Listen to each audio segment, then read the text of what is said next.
მშვიდობისა საქმიანი დილას დავაპირველზე BMG-ის გუნდის წევრებთან ერთად ვიწყებთ დღეს 10 დეკემბერია და საინტერესო ამბები გველოდება საქმიან ეთერში ბიზნესსა და ეკონომიკაზე.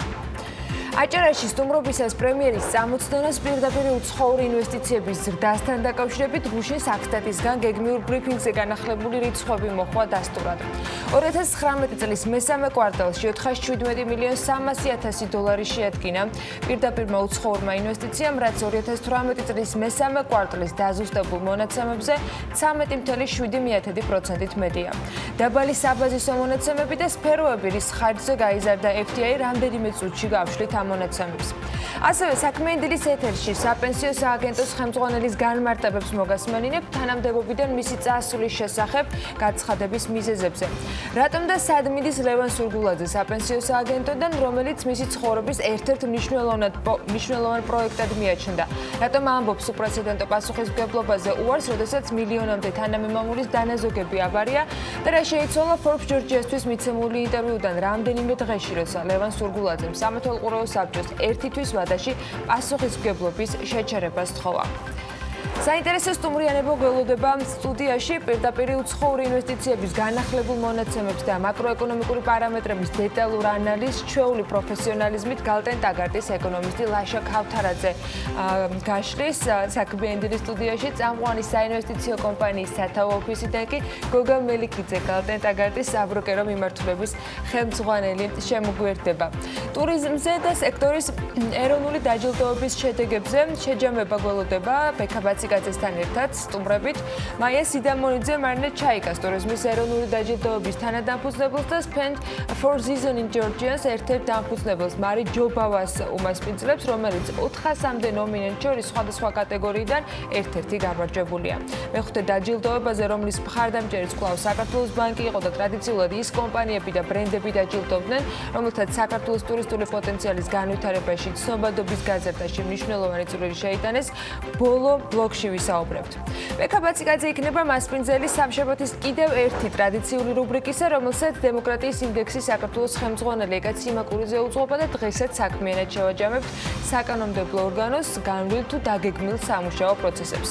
უყურადღებოთ არც განათლების მიმართულება გრჩება სან-დიეგოს სახელმწიფო უნივერსიტეტის პარტნიორი უნივერსიტეტები პირველად საქართველოში საერთაშორისო აკრედიტებულ პროგრამებს 2020 წლიდან დაეუფლებიან. მომავალი წლიდან საქართველოს სახელმწიფო უნივერსიტეტის სტუდენტებისათვის საერთაშორისო აკრედიტებული პროგრამები ხელმისაწვდომი ხდება და რას ნიშნავს ეს განათლების სექტორისათვის და იმ ახალგაზრდებისათვის, ვინც ამ შანსს გამოიყენებს. ამაზე მაგდა მაღრაძე 1000 წლეულის გამოწვევის ფონდის აღმასრულებელი დირექტორი, გია შარვაშიძე თბილისის სახელმწიფო უნივერსიტეტის რექტორი და ჰალილ გუვენი სან-დიეგოს სახელმწიფო უნივერსიტეტის დეკანი საქართველოში ისაუბრებენ. და რა თქმა უნდა, TBC-ის ბიზნეს დაჯილდოების ფინალისტებიდან კიდევ ერთი კომპანია ყავს თქვენთვის წარმოსადგენი. 17 დეკემბრამდე არც ისე ბევრი დროა დარჩენილი და ნინი ლონგურაშვილი დღეს სოციალურ საწარმო დადარის ამბებს მოგუყვება, რომელიც სხვადასხვა შესაძლებლობის მქონე ადამიანებისგან შემდგარი ძლიერი და ერთიანი გუნდით გამორჩეული სოციალური პასუხისმგებლობისათვის შესაძლოა ჯილდოს მფლობელიც გახდეს რამდენიმე დღეში. 2018 წელს დაარსებული საწარმოს ამბებს საქმიანი დილის ეთერში აუცილებლად უნდა დაელოდოთ.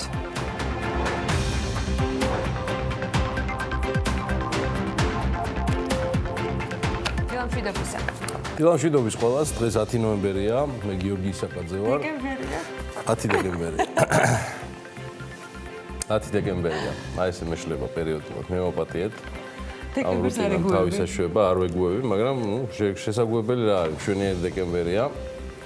ანალაპიაში თან ერთად წარმოგიდგენთ საქმიან დილას BMG-ის პროექტების ფარგლებში, რომელსაც მაუწყებლობ პირველზე. ტრადიციულად ვიწყებთ ვაჟა გაფრინდაშვილის თემით. რაზეც ასე ვთქვათ, ძალიან მნიშვნელოვანი ბევრი ინფორმაცია შევიტყვეთ გუშინ, მას შემდეგ რაც ვაჟა გაფრინდაშვილის ოჯახმა უკვე მედია ბრიფინგი გამართა. ვითხოვთ საქართველოს მთავრობისგან მეტად ქმედით ნაბიჯებს და უწყებათა შორის საგანგებო საკოორდინაციო კომისიის შექმნას. მიუხედავად იმისა, რომ სახელმწიფო პირველივე დღიდან ჩართულია ვაჟა გაფრინდაშვილის გასათავისუფლებელ მოლაპარაკებებში, გვესმის სხვადასხვა თანამდებობის პირების დაპირებები, თუმცა ერთი თვის თავზეც ის კვლავ ტყვეობაში რჩება და შედეგი გვაქვს 0. ეს არის ვაჟა გაფრინდაშვილის ოჯახის მთავარი გზავნილი, რომელიც გუშინდელ პრესკონფერენციაზე გახმაურდა. აღნიშნულმა ქმედებებმა არ გამოიღო შედეგი, მივმართავთ პროტესტის უფრო რადიკალურ ფორმებს. იმებს ვიტოვებ, რომ ამ კვირის განმავლობაში ვაჟას გათავისუფლების საკითხი სასიკეთოდ გადაწყდება და დაუბრუნდება ოჯახს. სიტუაციის სრული სირთულის და კიდევ მრავალმხრივი სხვა დეტალების გათვალისწინებით მაქსიმალურად ვცდილობთ არ დავძაბოთ ეს თემა და BMG სრული პასუხისმგებლობით ეკიდება საკითხის სირთულეს, რადგან ხილული ფორმალობების მიღმა არის ვითარება, როცა საჭიროა სრულიად სხვა ტიპის კომუნიკაციაც, მათ შორის საოკუპაციო რეჟიმთან და მათ ნამესნიკებთან თუ მეპატრონეებთან, რომელიც ეჭვმეპარება ხელისუფლების შესაბამის ტოვებს ჰქონდეთ ოკუპირებული ცხინვალის აპოზიციასთან მათ შორის. ერთი თვის თავზე ვაჟა ექიმის ოჯახმა, რომლის მიმართ სოლიდარობა გასულ შაბათს სულ რამდენიმე ათეულმა საქართველოს მოქალაქემ გამოთქვა, ისეთ დარწმუნებული ვარ საპირწონედ ყოველთვის შეივსება ვაჟკაცი ქართველებით კინოამირანის მიმდებარე ტერიტორია და საბიუჯეტო თანხებით 14-ში გადაილურჯება ოცნების მინდორები ვითომ ევროკავშირის აღნიშვნისთვის საკუთარ პოლიტიკურ პერფორმანსზე. არა და მოდი კიდევ ერთხელ მოვუსმინოთ, რას ამბობს დატყვევებული ქართველი ექიმის ოჯახის წევრები გუშინ გამართულ ბრიფინგზე და მერე გავზომოთ პატრიოტიზმის და შეგნების ხარისხი საზოგადოებაში. ტყვეობის მეშვიდე დღეს პარასკევს გაგვაგებინეს, რომ ჩატარდა სასამართლოს ხდომა, სადაც მას მიესაჯა ორთვიანი წინასწარი პატიმრობა რუსეთის კანონმდებლობის 322 მუხლის მიხედვით. ეს არის რუსეთის სახელმწიფო საზღვრის უკანონო კვეთა. იმ დღესვე ჩავატარეთ სამედიცინო უნივერსიტეტის ტერიტორიაზე სოლიდარობის პირველი აქცია. მერვე დღეს, შაბათს, სახელმწიფო სტრუქტურის ოფიციალური წარმომადგენლები დაგვირდნენ, რომ ვაჟა 2-3 დღეში გათავისუფლდება და დაუბრუნდება ოჯახს. ეს ინფორმაცია ოფიციალურად გამოცხადდა ტელევიზიით. ეს 2-3 დღე და ეს მოლოდინი გრძელდება დღემდე.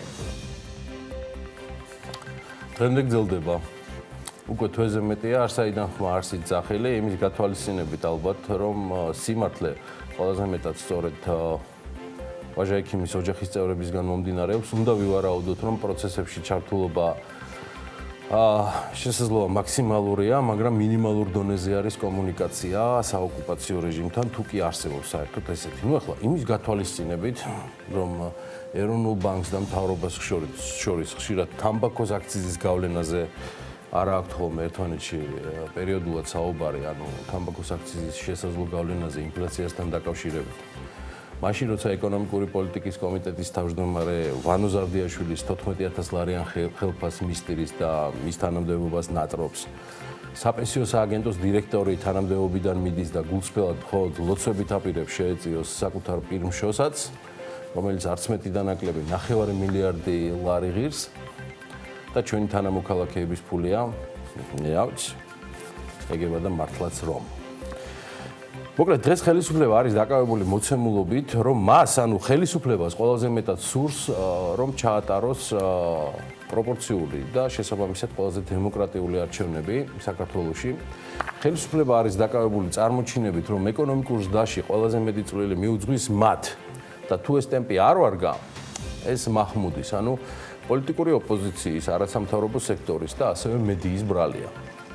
დღეს ხელისუფლება ცდილობს შემოგვასაღოს, რომ რამდენიმე თვის წინ, ან დღის წინ, ან, რა ვიცი, როცა გნებავთ პერიოდის წინ მიღებული საკადრო გადაწყვეტილებები, არაფერია თუ არა ჩვეულებრივი როტაცია, ოღონდ დავიწყდებათ ერთი და უმთავრესი. რომ ეს ეგრეთ წოდებული საკადრო ცვლილებები არაფერია თუ არა დასტური იმისა, რომ მმართველობა სუსტია და ნდობა გუნდის შიგნითაც მორღვეული. რამდენიმე თვის წინ თქვი ამ ეთერით და შემიძლია ასევე კიდევ ერთხელ გავიმეორო და მივაყოლო ზემოდან კვლავ ის, რაც მუდმივად თამდევია ჩემთვის.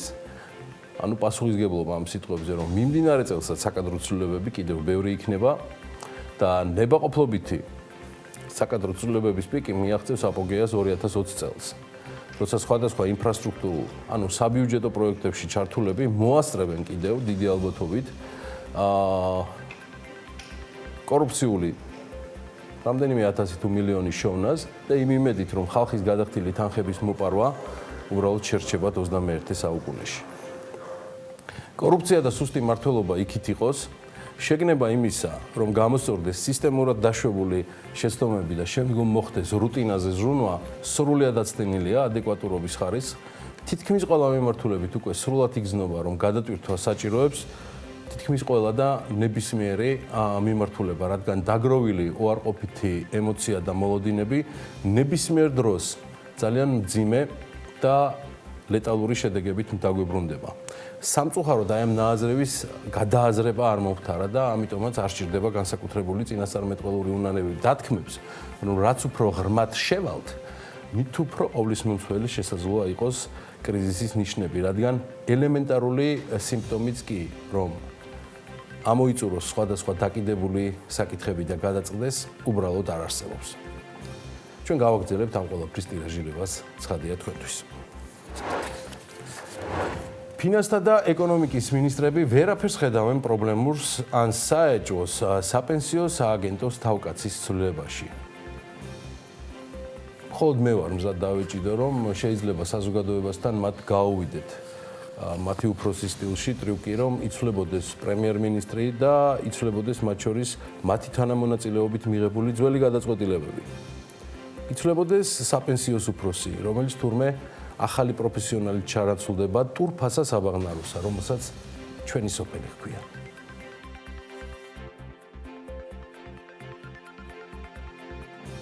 ადამიანები თავისუფლები არიან, რომ რაღაცა პერიოდში შეეცვალოთ გეგმები.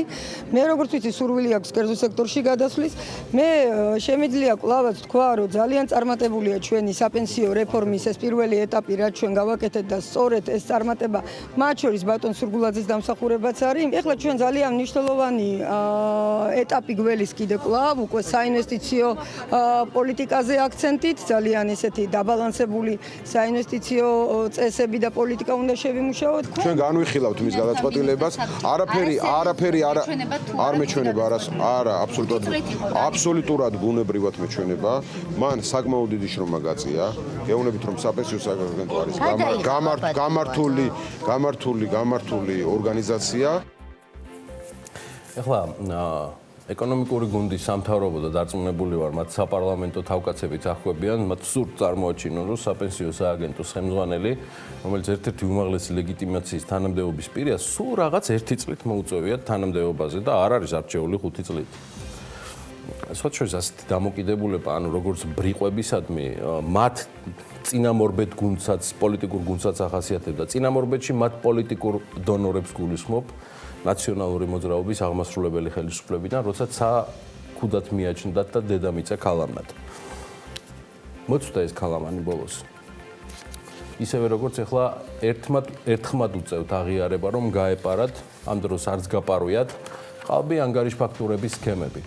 რომ პრობლემა აქციზების თემაა, მათ შორის, რომელიც ძალიან ხშირად არის პრობლემა შემოსავლებთან მიმართებაში, შესაბამისად ხარჯების დაფინანსებასთან მიმართებაში. ამიტომ სწორედ წელს გადაწყვიტეს ნაცად ტრიუქს მიმართონ, რომელიც რამდენიმე წლის წინ წარმატებით გაიარეს მათი მოძმე, ანუ ყოფილი საბჭოთა რესპუბლიკების მთავრობებმა და ანგარიშგების, ანუ უпростоრად სტატისტიკური აღრიცხვის შედარებით ახალ მოდელზე გადავიდნენ 5 წლის თავზე და მივიღეთ შედარებით ახალი მოცემულობები ძველი და გამოცდილი სტატისტიკური манипуლირების ფონზე. ოღონდ არც ძველი და არც ახალი მოდელები არ ცვლიან თავს ფასებს ბაზარში და არც მოთხოვნა მიწოდებას, რომელიც ფასების კუთხით არის უმოწყალოდ გაზრდილი და მოთხოვნის მიმართებაში კი შემცირებული. სხვა შორის იმ უფროს კაცსაც ჩვენი სოფლის თავმჯდომარე რომ ქვია წინა საახალწლო პერიოდშიც დარწმუნებული ვარ ამშვიდებენ რომ აქაო და ეხა ყველაფერი დარეგულირდება. ალბათ ისიც ახარეს რომ ლარი შედარებით გამყარდა დოლართან მიმართებაში. არა და ჩემო ბატონო გამყარებაც არის და გამყარებაც. ყველაზე საინტერესო მაინც არის კითხვები, რა გარემოებები განაპირობებს რომ ასე პრინციპულად იცვლით პოზიციებს სხვადასხვა პრემიერ-მინისტრის პირობებში ეკონომიკურ რეფორმებთან დაკავშირებით. მე ისიც კარგად მახსოვს, რომ საქართველოს ყველაზე ახალგაზრდა პრემიერ-მინისტრი ყავდა სულ რამდენიმე წლის წინ. რომელიც რატომ წავიდა თანამდებობიდან მხოლოდ სამშობლომ, მარადილმა სამშობლომ და უფალმა უწყის. უფალმა, რომელიც ამ ბოლო დროს ირწმუნეს მათ, ვინც არასდროს მიიღებდნენ და უარყვეს ისეთებმა, ვისგანაც ამას არ მოელოდი. მათ შორის არც ჩემგან განკითხვის კუთხით. მე ეჭვი მაქვს საპრეზიდენტო აღსაყდრებისა და ლოცვებში მოხსენიების თემები იქამდე გაგვაძლიერებს, რომ მთავრობის მაგივრად მალე სინოდის ხდომებს ვიხილავთ ინგოროყვას შვიდში, სულ მალე და ამაზეც ალბათ შესაბამისი ლოცვად შეგეწევა აქციოს. ახალგაზრდა პრემიერთან დაკავშირებით Forbes Women-ი ავრცელებს იდეაში ყველა სააგენტომა წაიტაცა, თუმცა პირველად მაინც იქნახე გუშინვე ფინეთს ყავს ყველა ახალგაზრდა პრემიერ-მინისტრი დღეს გიორგი და ის ქალბატონია და ქვეყნის მმართველი პარტიის ხმის გადაწყვეტილებით 34 წლის სანამ მარინმა დაიკავა. მისმა წინამორბედმა ანტირინემ პოზიცია სულ რაღაც გასულ კვირას დატოვა და სანამ მარინი მესამე ქალი პრემიერ-მინისტრია ფინეთის ისტორიაში, ის 5 პარტიისგან შემდგარ კოალიციურ მთავრობას უხელმძღვანელებს. საინტერესოები ხდება თორემ ფინეთში საქართველოსგან განსხვავებით. საგულისხმოა ის ფაქტიც, რომ დანარჩენი 4 პარტიის ლიდერიც ქალია, მემარცხენე ალიანსი, მწვანე ლიგა, ცენტრალური პარტია და შვედეთის სახალხო პარტია. ამ ყველას ქალი ხელმძღვანელობს. მარინი პრემიერ-მინისტრად არჩევამდე ტრანსპორტის მინისტრის პოზიციას იკავებდა. 27 წლის ასაკში ის ქალაქ ტამპერეს საკრებულოს თავმჯდომარე გახლდათ და დაახლოებით 8 წელში უკვე დაიკავა პრემიერ-მინისტრის პოზიცია. სხვაჯერს ფინეთში ამჟამად ძალიან რთული პერიოდია. ყოველ შემთხვევაში ჩვენთან შედარებით 60-ია ვიძახიან, მაგრამ პასუხისმგებლიანი ფინელები მიუთითებენ, რომ შვიდად ქვეყანაში პოსტალიონები 11 ნოემბრიდან ხვალიდან გაიფიცებიან, რის შედეგადაც ქვეყანამ შესაძლოა 9 მილიარდი ევროს ზარალი მიიღოს. ფინეთი არ არის იმ ქვეყნების ჩამონათვალში, ჩემდა სამწუხაროდ, რომელიც საქართველოში დომინირებს ინვესტიციების განხორციელების მიმართულებით. სტატისტიკის სამსახურმა განაახლა მონაცემები და აგერინებეთ წინასწარი მონაცემებით საქართველოში განხორციელებული პირდაპირ ინვესტიციების მოცულობა მესამე კვარტალში 417 მილიონ დოლარს გადააჭარბა 300,000 რაც 2018 წლის მესამე კვარტლის დაზუსტებულ მონაცემებზე 13.7%-ით მეტია. ინფორმაცია სტატისტიკის ეროვნული სამსახური ავრცელებს და აქვე გოგიტა თოდორაძე განმარტავს, რომ ზრდის მიზეზად გვევლინება ძირითადად რეინვესტიციის მაჩვენებლის ზრდა, დიდი ალბათობით ეროვნული ბანკის გადაწყვეტილება სავალდებულო რეზერვების შემცირებაზე ვალუტაში ჯერ არ და ვერ იქნებოდა ასახული. ამ ზრდაში ჩვენ ვუზივართ ერთგულად ამ მონაცემებს და სულ მალე შემოგთავაზებთ დამატებით ანალიტიკასაც ამ თემაზე. 2019-ში მესამე კვარტალში უმსხვილესი პირდაპირ ინვესტორი ქვეყნების სტრუქტურაში პირველ ადგილზე გაერთიანებული სამეფოა, ეგრეთ ხედავთ, 18.8%-ით, მეორეზე არის ნიდერლანდები, ანუ ჰოლანდია და მესამე ადგილს იკავებს თურქეთი 10.3%-ით. რაც შეეხება მესამე კვარტალს, ეს არის მესამე კვარტლის მონაცემები. ახლა კი რაც შეეხება 9 თვეს, მოდი გადავხედოთ. 9 თვესთან დაკავშირებით აზერბაიჯანმა საქართველოს უმსხვილესი ინვესტორის ქვეყნის სტატუსი დაკარგა, რაც პირველ რიგში ანუ მაგისტრალური მილსადენის პროექტის მშენებლობის დასრულებას უკავშირდება. უმსხვილესი ინვესტორების ქვეყნების რეიტინგში ამჟამად პირველ ადგილს იკავებს თურქეთი, საიდანაც 2019 წლის 9 თვის განმავლობაში 158.600.000 დოლარის ინვესტიცია განხორციელდა. წრიულ წილში თურქეთიდან შემოსული ინვესტიციების ზრდა 194%-ია, მეორე ადგილზე 132 მილიონით ირლანდიაა. აქ პირველ რიგში ეს დამსახურებაა ირლანდიური კომპანია Flutter-ის, რომელმაც წლის დასაწყისში აზარტული თამაშების უმსხვილესი მოთამაშე ასჯარა ბეტი შეიძინა. მესამე ადგილს გაერთიანებული სამეფო იკავებს, საიდანაც 122 მილიონი დოლარის ინვესტიცია შემოვიდა. უმსხვილესი ინვესტორი ქვეყნების პირველი 20-ეული კი აი ასე გამოიყურება, ეს არის 9 თვის მონაცემები. როგორც გითხარით, პირველ ადგილზე ჩემო ბატონო გახლავთ თურქეთი, მეორე ადგილზე არის ირლანდია, მესამეზე გაერთიანებული სამეფო, ყველგან არის ზრდა. კლება არის მეოთხე ადგილზე მყოფი შეერთებული შტატებიდან 3%-იანი და პანამამ მეხუთე ადგილზე გადაინაცვლა, თუმცა აქაც 22%-იანი ზრდა არის. შემდეგი ხუთეული უკვე გამოიყურება შემდეგნაირად, ეს არის იაპონია, აზერბაიჯანი, ჩინეთი, ნიდერლანდები, ანუ იგივე ჰოლანდია, ამ შემთხვევაში მათგან კლება არის, რაც შეეხება ბოლო ხუთეულს, ეს არის რუსეთის ფედერაცია, საიდანაც ასევე კლებაა ლუქსემბურგიდან, გერმანიიდან, არაბეთის გაერთიანებული საემიროებიდან, თუმცა ჩვენმა კორეამ არ დაგვაღალატა და 10%-იანი ზრდა აჩვენა.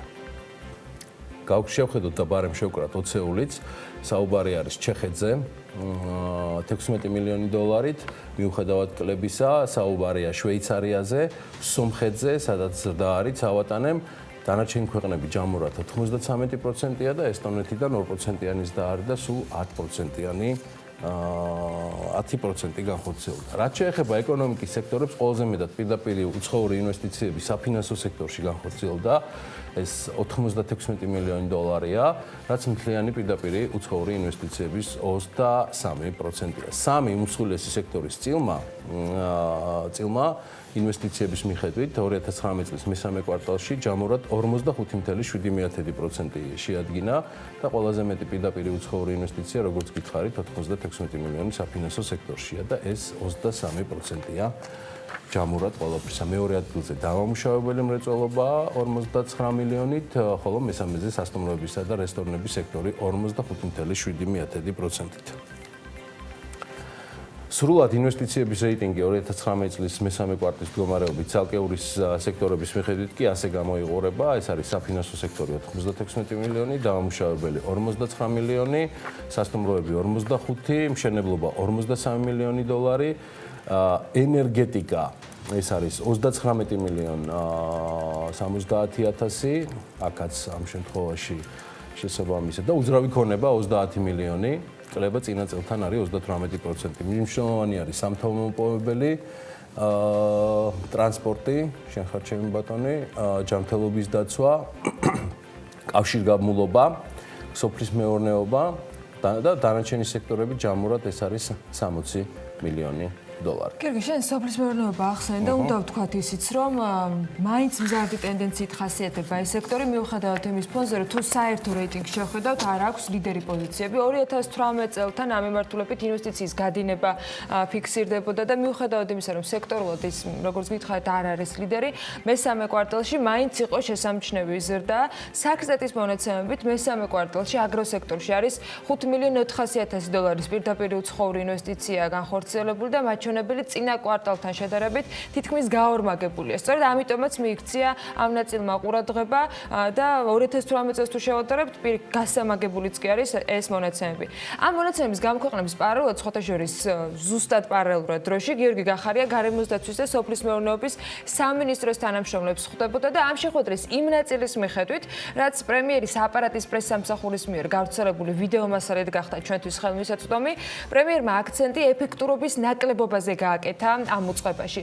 პატარ-პატარა წინსვლები გამსხვილებული სამინისტროს მუშაობისას შეაქოკიდაც და გამოწვევად ინდუსტრიული სოფლის მეურნეობის სისტემის ჩამოყალიბება დაასახელა.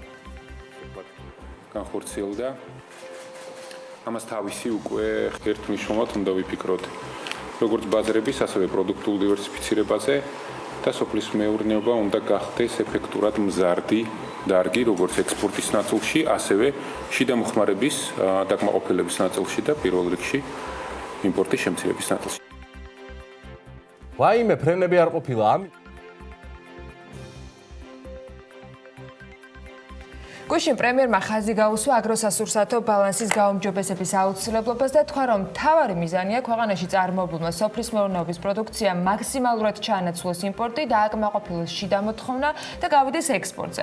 გიორგი გახარია ამბობს, რომ უმნიშვნელოვანესია მეტი აქცენტი გაკეთდეს ქართული ღვინის ინდუსტრიის ხარისხის სტანდარტზე, ასევე მისივე აპარატის გავრცელებული ინფორმაციის მიხედვით შეხვედრაზე აღინიშნა, რომ საჭიროა სასოფლო სამეურნეო პროდუქციაზე კონცენტრირებულად მუშაობა და ისეთი თემები, როგორც არის მიწის სისტემური რეგისტრაცია, რომელსაც გარემოს დაცვის და სოფლის მეურნეობის სამინისტრო იუსტიციის სამინისტროსთან ერთად ახორციელებს.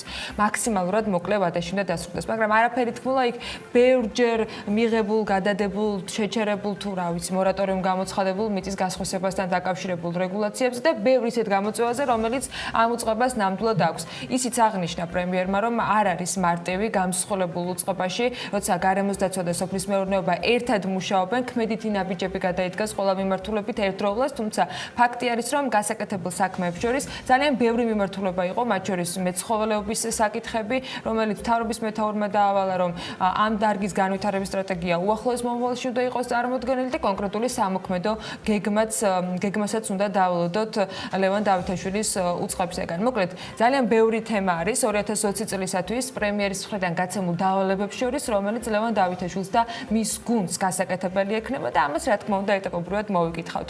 ის რაც უკვე მოკითხული ამბები არის და ის პრეზენტაცია, რომელიც მეტად საჯარო და ფართო იყო, ეს ფინანსთა სამინისტროს და მის ხელმძღვანელს ივანე მაჭავარიანს უკავშირდება, თუმცა ამაზე ცოტა მოგვიანებით რეკლამის შემდეგ რამდენიმე წუთში ვისაუბრებთ.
მესამე კვარტალში ყველაზე მეტი პირდაპირ უცხოური ინვესტიცია საფინანსო სექტორში განხორციელდა და 96 მილიონი დოლარი შეადგინა, რაც მთლიანი პირდაპირ უცხოური ინვესტიციების 23%-ია.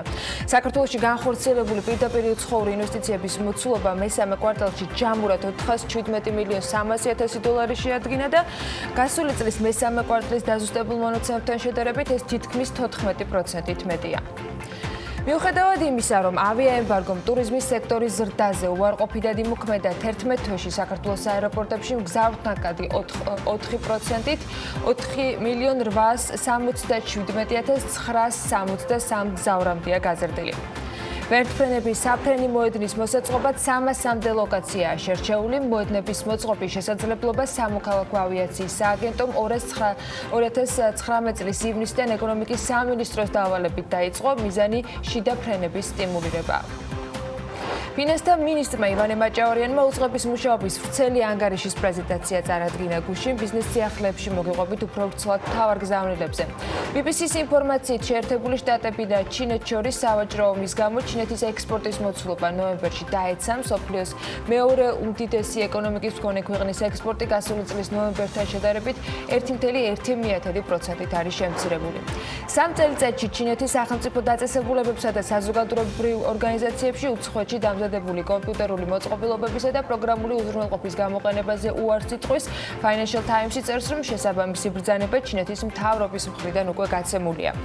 საფრანგეთის ხელისუფლება კი შტატების მხრიდან ფრანგულ პროდუქციაზე საბაჟო ტარიფების შესაძლო დაწესების გამო მსოფლიოს სავაჭრო ორგანიზაციას მიმართავს. Reuters-ი ირანის პრეზიდენტზე დაყრდნობით აღნიშნავს, რომ ირანის 2020 წლის ბიუჯეტის პროექტში ნავთობის გაყიდვიდან მიღებულ შემოსავლებზე დამოკიდებულება შემცირდა, რაც თეირანს ამერიკულ აქციებთან ბრძოლაში დაეხმარება. და კვლავ ნავთობი ბლუმბერგის ინფორმაციით, რომელიც ფინანსური ინსტიტუტების ანგარიშზე დაყრდნობით მომზადდა, ამერიკული ბანკის Goldman Sachs-ის ექსპერტებმა 2020 წლისათვის ბრენტის მარკის ბარელ ნავთობზე სავარაუდოდ $63 ფასი ივარაუდეს.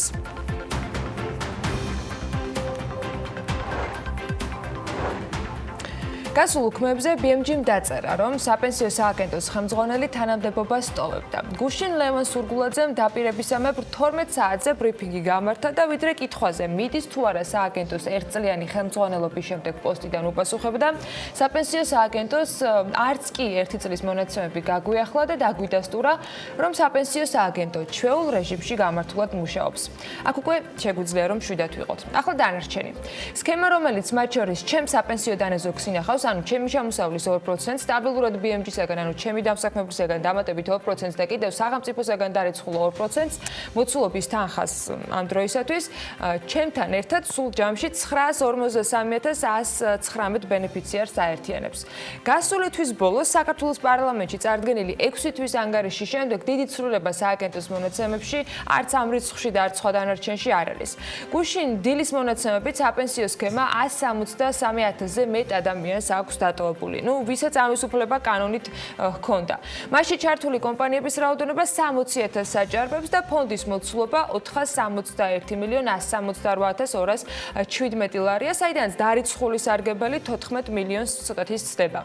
ლევან სურგულაძის მიერ განახლებული მონაცემების მიხედვითვე საპენსიო შენატანების 9 მილიარდს გადაცდენაც ფიქსირდება 506,356,659 ლარი არის და ასევე ამ დროის მონაცემებით ფონდის ერთეულის ღირებულება 10 ლარს და 56 თეთრს უტოლდება, ანუ მატება იყო 56 თეთრიანი.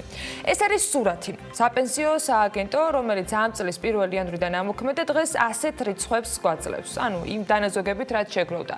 ჯერჯერობით სააგენტოში აკუმულირებული თანხის ინვესტირება არსად არ მომხდარა და საბჭო, რომელმაც თანხის განკარგვასთან დაკავშირებით გადაწყვეტილება უნდა მიიღოს, ვიდრე ამ გადაწყვეტილებას გაგვაცნობს, როგორც ჩანს, ჯერ ლევან სურგულაძის განცხადების დაკმაყოფილება არ დაკმაყოფილებაზე მიიღებს საბოლოო გადაწყვეტილებას. მოდით მოვუსმინოთ ლევან სურგულაძის გუშინ ამ თემასთან გაკეთებულ პირველ კომენტარს. ერთი კვირის წინ მე სამეთვალყურო საბჭოს მიმართე თხოვნით, რომ რაოდენ, ასე ვთქვათ, საპენსიო სააგენტო არის უკვე გამართული, ფუნქციონირებს გამართულად, ყველა პროცესი დაალაგებულია, თუ შესაძლებელი იქნებოდა, რომ მე 16 იანვრიდან დამეტოვებინა ჩემი თანამდებობა. ეს იყო დაახლოებით ერთი კვირის წინ. სამეთვალყურო საბჭო კანონის თანახმად ამ განცხადებას განიხილავს. ვიდრე გუშინ ლევან სურგულაძისგან ამ გადაწყვეტილების შესახებ მოვისმენდით და ნაქვე უნდა ვთქვათ, რომ ჩაკითხვებზეც ბევრი რაღაცა პასუხი არ მიგვიღია ისეთი, რომელიც ბუნდოვანებას ან ეჭვებს გააქარწყლებდა, ამაზე მოგვიანებით. მანამდე სულ რამდენიმე დღით ადრე Forbes Georgia-სთვის მიცემულ ინტერვიუში კითხვაზე ასეთი პასუხი მივიღეთ. მოგწონთ თუ არა ის ფაქტი, რომ დღეს ხართ ამ რეფორმასთან ასოცირებული და რომ არა ეს სხვა რომელი რეფორმის ხელმძღვანელობა მოგინდებოდათ დღევანდელ საქართველოში? მომწონს, მეტიც უაღრესად ამაყივა, რომ საქართველოსთვის უპრეცედენტო მასშტაბისა და სოციალური ეკონომიკური მნიშვნელობის რეფორმის განხორციელებას ვხელმძღვანელობ, რომელიც წარმატებით მიმდინარეობს და ეს არის ჩემი უდიდესი პირადი გამოწვევა. რომ არა საპენსიო რეფორმა სიამოვნებით უხელმძღვანელებდი საქართველოში კაპიტალის ბაზრის განვითარების რეფორმის დაგეგმვასა და განხორციელებას. ვინაიდან მაქვს შესაბამისი ცოდნა, ამ სფეროში მუშაობის 20 წელზე მეტი გამოცდილება, ძირითადად უოლსტრიტზე და ძალიან დიდი мотиваცია. კაპიტალის ბაზრის განვითარება კრიტიკულად მნიშვნელოვანია საქართველოს ეკონომიკის თვისებრივად უფრო მაღალ დონეზე გადასაყვანად და მისი მდგრადი განვითარებისთვის. კაპიტალის ბაზარზე და დაგროვებითი საპენსიო სისტემის მნიშვნელობაზე, როგორც კაპიტალის ბაზრის ერთ-ერთი მთავარი განმავითარებლისა, ლევან სურგულაძემ ამ ინტერვიუში ცრცლად და ბევრი და სხვათა შორის დამაჯერებლად ისაუბრა. თუმცა რა შეიცვალა მის განწყობებსა თუ დამოკიდებულებაში Forbes-თან ინტერვიუს შემდეგ, ანუ რამდენიმე დღეში, რა თქმა უნდა, ესეც მოვიკითხეთ და ამაზეც ლევან სურგულაძის პასუხი მოგასმენინეთ. ყველა ჩემს გამოსვლაში, მათ შორის პარლამენტში, მათ შორის დიახ Forbes-ის ინტერვიუში, რა თქმა უნდა, ყველაფერი იყო იგივე, რაც თქვენ ბრძანეთ, გარდა იმისა, რომ თქვათ, მე მივიღებდი ასეთ გადაწყვეტილებას. გადაწყვეტილება რა, მე თხოვნა გაუგზავნე სამეთვალყურო საბჭოს, ეხლა მათი გადასაწყვეტია, რა თქმა უნდა, მათ უნდა განიხილონ ეს ჩემი თხოვნა. ამ პასუხებს შორის ინტერვალი დაახლოებით არის ერთკვირიანი. ლევან სურგულაძეს ერთ-ერთი ყველაზე მაღალი ხარისხის იმუნიტეტის თანამდებობა ჰქონდა, ჯერჯერობით კიდევ აქვს, რომელიც კანონით მას 5 წლით ჩაბარდა. ანუ მას მინიმუმ კიდევ 4 წელი შეეძლო ამ თანამდებობაზე დარჩენა. დაგროვებითი პენსიის შესახებ საქართველოს კანონის მიხედვით, სააგენტოს დირექტორი თანამდებობიდან თავისუფლდება მხოლოდ რამდენიმე კონკრეტულ შემთხვევაში, მათ შორის ყველა და თითოეული შემთხვევის დროს, როცა მასზე არის ყველაფერი დამოკიდებული, გარდაცვალების გარდა. თავად და მხოლოდ სააგენტოს ხელმძღვანელის ნებაზეა დამოკიდებული, ის ინარჩუნებს თანამდებობას თუ მიდის კანონით და არა რომელიმე სხვა თანამდებობის პირის ან ნებისმიერი, თუნდაც პოლიტიკური ჯგუფის გავლენის გადაწყვეტილებაზე არ აქვს მას რაიმე თქვა ჩამოკიდება კანონის შესაბამისად. ლევან სურგულაძე მაშკარად გამოიყენა დისკრეცია, რომელიც მას ამავე კანონით ჰქონდა და აცხადებს, რომ მოულოდნელად სხვა გეგმები გაუჩნდა. რას უკავშირდება ეს გეგმები? თავად მას არ დაუკონკრეტებია, მათ შორის არც იმაზე არის თუ არა ეს გეგმები კავშირში მისთვის სასურველ კაპიტალის ბაზრის განვითარებასთან. სააგენტოს დირექტორი, რომელიც საქართველოს მოსახლეობის საპენსიო დანაზოგების ახალი სისტემის თავკაცად იყო შემოთავაზებული, ამტკიცებს, რომ ის ახალი გამოწვევების ძიებაშია და საპენსიო სქემა და თავად სააგენტო, რომლის სავალდებულოებაც შესაძლოა საკონსტიტუციო სასამართლომ უკანონოდ გამოაცხადოს რამდენიმე თვეში, დღეს იმდენად არის აწყობილი და გამართული, რომ მისი ასეთი ფორმით და ამდენი უპასუხო დარჩენილი კითხვით წასვლა პრობლემას არ შეუქმნის და არც უნდობლობის ხარისხს გააზრდის, როგორც ლევან სურგულაძე ამბობს. ჩვენმა სააგენტომ იმუშავა და ჩვენმა გუნდმა იმუშავა ძალიან ბევრი და ძალიან კარგად და დღეს ეს ასე ვთქვათ ნეგატივი ასე თუ ისე არის ნიველირებული. ამაზე მეტყველებს ისიც რომ ასე ვთქვათ გაცილებით ნაკლებმა ადამიანმა დატოვა საპენსიო სქემა ვიდრე ვინმე ელოდა. შესაბამისად ეს ნდობა ჩვენ გარკვეულწილად მოვიპოვეთ და მე ვფიქრობ რომ დღევანდელი ჩემი ასე ვთქვათ შეფასება რეფორმის ასევე დაეხმარება ამ ნდობის გაძლიერებაში. რეფორმა მიმდინარეობს წარმატებით, ის გაგრძელდება წარმატებით. მე დარწმუნებული ვარ, ყოველ შემთხვევაში მე ამის შესახებ ვილოცებ ყოველთვის. რომელი ლოცვა შეეწევა ქართულ ეკონომიკას კაპიტალის ბაზრის წყობ ფორმირებას თუ საპენსიო დანაზოგების ადეკვატურ მართვას, ეს არც გუშინ გაგვიმხილეს და ეჭვი მაქვს აღარც გვეცოდინება მომავალში.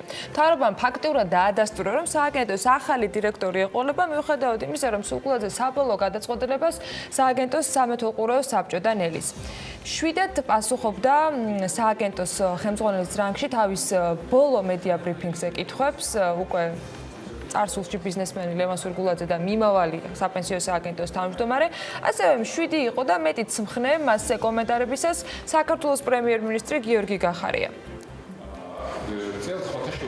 საპენსიო რეფორმა არის ქვაკუთხედი როგორც სოციალური სტაბილურობის ქვეყანაში და გრძელვადიანი ძალზედ პრინციპულად მნიშვნელოვანი ქვეყნის ეკონომიკისთვის რეფორმა. ბატონმა სურგულაძემ, მე როგორც ვიცი, საწყის ეტაპზე საკმაოდ კარგად შეასრულა თავისი ფუნქციები, ეს მისი პირადი გადაწყვეტილებაა და ახლა მის პირად გადაწყვეტილებას მე კომენტარს ვერ გავუკეთებ. სააგენტოს სხვადასხვა დონეზე სხვადასხვა სახე ყავს. მე როგორც ვიცი და მოგიხსენებათ, რომ სააგენტოს წესდებიდან გამომდინარე ის ხო ფაქტურად მენეჯერი, სააგენტოს ყავს ბორდი და კიდე ბევრი სხვა მართველი, ასევე ძალზედ პატივსაცემი და რეპუტაციის მაღალი რეპუტაციის მქონე მართველები. და ადამიანმა თქვა, რომ მინდა წასულა და ძალით ხوار ვამუშავებ, თან დაგვირდა რომ ივოცებ. ფაქტია, რომ მთავრობაში დიდი შფოთი დაწუხილი ლევან სურგულაძის ერთი კვირის წინ მიღებულ გადაწყვეტილებაზე მედიასთან კომენტარებისას ნამდვილად არ იკითხებოდა. საკმაოდ შთამბეჭდავი ბიოგრაფიის სურგულაძე მიდის და ეს უკვე უტყუარი ფაქტია. საპენსიო სააგენტოს ბორდის გადაწყვეტილება მხოლოდ ფორმალობა შეიძლება ითქვას. სად მიდის ეს ჯერ არ ვიცით, თუმცა დიდი ალბათობით ის თავის კომპანიას დაუბრუნდება და ისიც ვიცით, რომ 31 წლის შემდეგ სამშობლოში დაბრუნებული საზღვარგარეთ კარიერის გაგრძელებას უკვე აღარ გეგმავს. ასევე ვიცით, რომ მისი შემცვლელი საპენსიო სააგენტოს საბჭომ უნდა დაამტკიცოს, რომლის შემადგენლობაშიც არიან ეკონომიკის, ფინანსთა, ჯანდაცვის მინისტრები და სამეთვალყურეო საბჭოს წევრი ოლივერ რუსო.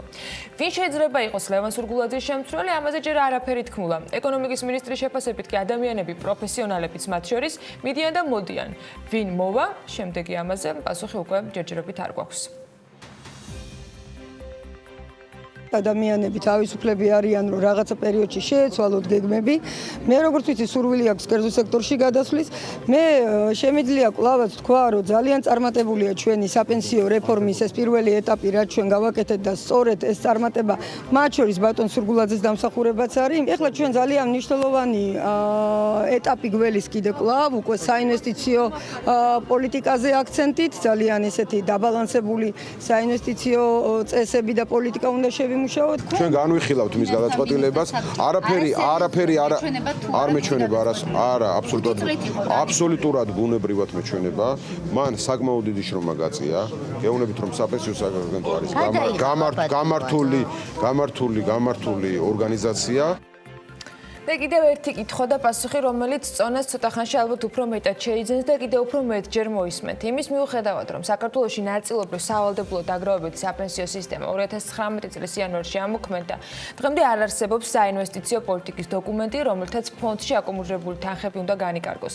დღეს საპენსიო ფონდის მოცულობა 461 მილიონ ლარამდეა და ის არა რაიმე კონკრეტულ საფინანსო ინსტიტუტში, არამედ სადეპოზიტო ანგარიშზეა განთავსებული. კითხვაზე თუ რატომ არ აქვს საპენსიო სააგენტოს საინვესტიციო პოლიტიკის დოკუმენტი, თავად ლევან სურგულაძე ამბობს, რომ ეს კითხვა უფრო მეტად არის საინვესტიციო მხარეს, რომელსაც ხელმძღვანელობას უწევს საინვესტიციო საბჭო. ეს კითხვა ალბათ მათ უნდა დაუსვათო. დიახ, მათაც აუცილებლად დაუსვამთ და კითხვას კიდევ ბევრჯერ გავუმეორებთ და პასუხის ძიებაში გამოჩნდება სხვა ბევრი უპასუხოდ დატოვებული კითხვის ნათელი პასუხებიც, რომელიც მათ შორის ლევან სურგულაძისგან გუშინ არ მოგვისმენია. ახლა სხვა დანარჩენზე მოგიყვებით ბიზნეს სიახლეების ნაწილში უკვე და ნოდით დავიწყოთ. 2019 წლის 11 თვის მონაცემებით საქართველოს აეროპორტები ჯამში 4.869.190 მგზავრს მოემსახურა. ეს კი ნიშნავს იმას, რომ 4%-ით არის გაზრდილი წინა წლის ანალოგიურ პერიოდთან შედარებით. რაც შეეხება ნოემბრისთვის, მგზავრთნაკადის ზრდა კვლავ თბილისის გარდა ქვეყნის ყველა საერთაშორისო და ადგილობრივ აეროპორტში დაფიქსირდა. მედიკამენტებზე ფასების შესწავლის მოთხოვნაზე საფასუხოდ გუშინ ირაკლი ლექვინაძემ თქვა, რომ კონკურენციის სააგენტო იმოქმედებს უფლებამოსილების ფარგლებში და მაქსიმალურად იქნება გამჭვირვალე მომხმარებლის ინფორმირებაში. სხვა დეტალებთან დაკავშირებით მასთან საუბრის საშუალება უახლოეს პერიოდში მოგვეცემა და ბევრ კითხვასაც დაუსვამთ. სოფლის მეურნეობა უნდა გახდეს ეფექტურად მზარდი დარგი, როგორც ექსპორტის ნაწილში, ასევე შიდა მოხმარების დაკმაყოფილებისა და პირველ რიგში იმპორტის შემცირების ნაწილში. ეს პრემიერ-მინისტრმა გარემოს დაცვის და სოფლის მეურნეობის სამინისტროსთან თანამშრომლებთან შეხვედრაზე თქვა და გარკვეული დავალებებიც გასცა. ფინანსთა მინისტრმა გუშინ წლიური ანგარიში წარადგინა, რომლის დროსაც მან ძირითადად უკვე შესრულებულ საქმეებზე გააკეთა აქცენტი, თუმცა იყო საინტერესო ანონსებიც, მათ შორის ის, რომ მთავრობა საინვესტიციო პროექტების მართვას დაიწყებს. ეს იმას ნიშნავს, რომ 2021 წლიდან ყველა მნიშვნელოვან პროექტს მთავრობა წინასწარ შეაფასებს.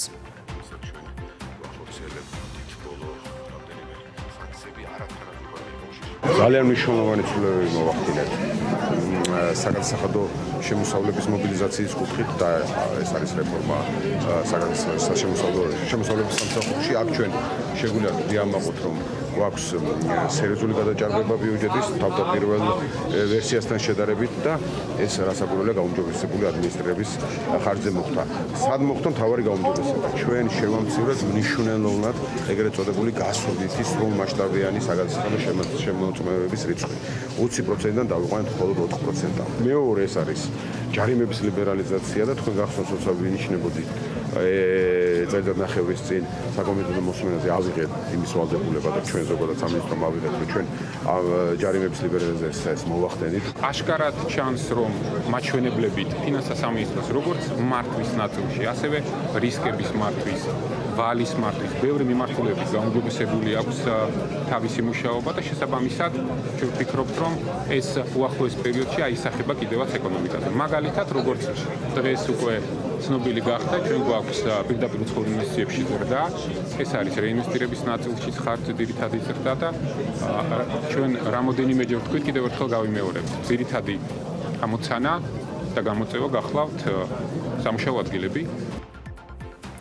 პრეზენტაციის დასრულების შემდეგ პრემიერმა და ფინანსთა მინისტრმა ეგრეთ წოდებული ყალბი დაღეგეს გახმაურებულ საქმეებზე გააკეთეს კომენტარები. ღია ინფორმაციით ამ საქმეზე 62 პირია ამ დროისთვის პატიმრობაში და 102-ის მიმართ საქმე აღძრული. ამ თემაზე გიორგი გახარია ამბობს, რომ გამოძიება დააკავებს ყველას, ვისაც აღნიშნულ დანაშაულთან ექნება შეხება. თავის მხრივ ფინანსთა მინისტრმა გუშინ თქვა, რომ არავის დანდობა არ იქნება. ეტესობა არის ყოფილი სახელმწიფო მოხელე ან საგადასახადო სამსახურების თანამშრომლის შემოსავლების საგამოძიებო და ასე შემდეგ, რომლებსაც ბიზნესი ჰქონდა თუ არა ამას ყველაფერს გაარკვევს გამოძიება არც ერთ ადამიანზე, ვინც არ უნდა იყოს და რა რანგის ეს ვთქვათ მატარებელიც არ უნდა იყოს, ხელის დაფარება არ მოხდება. არის ჩართული ამ გამოძიებაში ყველა საგამოძიებო უწყება. ამ თემასთან დაკავშირებით მიმდინარეობს გამოძიება. თქვენ მართალს ბრძანებთ ბევრი დამნაშავე ამ კონკრეტულ ეპიზოდთან დაკავშირებით დაკავებულია. მიმდინარეობს გამოძიება და დაკავებული იქნება ყველა, ვისაც რაიმე სახის შემხებლობა ჰქონდა მსგავს დანაშაულთან. სულ ყველა იქნება დაკავებული. რაც შეეხება მთავარ აქცენტებს, რაც ფინანსთა მინისტრისათვის მიღწევებს შორის ხდება. ივანე მაჭავარიანის ინფორმაციით, რამდენიმე დღეში უნდა გაიხსნა სადახლოს განახლებული საბაჟო გამშვები პუნქტი, რომელიც ფინანსთა მინისტრის შეფასებით ევროსტანდარტებს სრულად შეესაბამება. მთავრობის წევრმა კიდევ ერთი ახალი პროექტი დაანონსა, რომელიც თურქ კოლეგებთან ერთად მუშავდება და მისი თქმით, ძალიან საინტერესო უნდა გამოვიდეს. საგადასახადო შემოწმებების სტრუქტურაზე საუბრისას კი ანგარიშის დროს ივანე მაჭავრიანმა ყურადღება საგადასახადო სანქციების ლიბერალიზაციის მიმართულებით ბოლო წლებში განხორციელებულ რეფორმებზე გაამახვილა. მისი თქმით, ფინანსთა სამინისტროს შემოსავლების სამსახური ახორციელებს სპეციალურ პროგრამას ნებაყოფლობითი დეკლარირების უზრუნველსაყოფად, რომლის ამოქმედების შემდგომ დეკლარირებული გადასახადის დროული გადახდის მაჩვენებელი 98%-მდე არის გაზრდილი, რაც დადებითად აისახება საგადასახადო შემოსავლებზე. მაჭავრიანის თქმით, მიმდინარე წელს არსებითად შეიცვალა მიდგომა საგადასახადო შემოწმებებთან მიმართებით და ნაცვლად სამწლიანი სრული გასვლითი შემოწმებისა აქცენტი გაკეთდა თემატურ შემოწმებებზე, როგორც ივანე მაჭავრიანმა აღნიშნა, ამ და კიდევ სხვა არაერთმა სისტემურმა განახლებამ საგადასახადო შემოსავლების თავდაპირველად დაგეგმილ მაჩვენებელზე 130 მილიონი ლარით გადაჭარბება განაპირობა.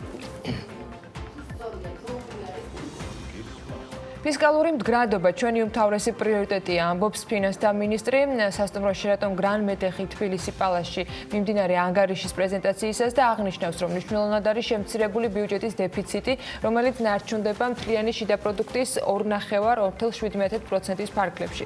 მისი თქმით, ქვეყნის ფისკალური პოლიტიკა ეფუძნება ფისკალური წესების განახლებულ ჩარჩოს, რომელიც საერთაშორისო სავალუტო ფონდის რეკომენდაციების შესაბამისად არის მომზადებული და აღნიშნავს, რომ სავალუტო ფონდის ტექნიკურ მისიასთან მიმდინარეობს მუშაობა სახელმწიფო საწარმოების კლასიფიკაციაზე, რომლის შემდგომაც უკვე საწარმოები დაიყოფა ორ კატეგორიად. ეს არის სახელმწიფო კორპორაციები, ანუ კომერციულად მომგებიანი საწარმოები, რომლებიც არც პირდაპირ და არც ირიბად დაკავშირებული არ არიან ბიუჯეტთან და სამთავრობო საწარმოები, რომელთა ფუნქციონირებაც გარკვეულწილად დაკავშირებულია ცენტრალურ ან მუნიციპალურ ბიუჯეტებთან.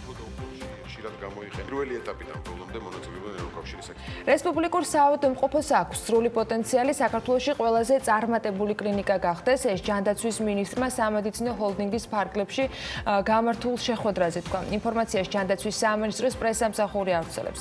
აღნიშნულია, რომ ამ ფორმატში პირველი შეხვედრა რესპუბლიკური საავადმყოფოს წარმომადგენლებთან სამინისტროში გაიმართა, სადაც მინისტრი კლინიკაში არსებულ პრობლემებსა და გამოწვევებს ეცნობოდა.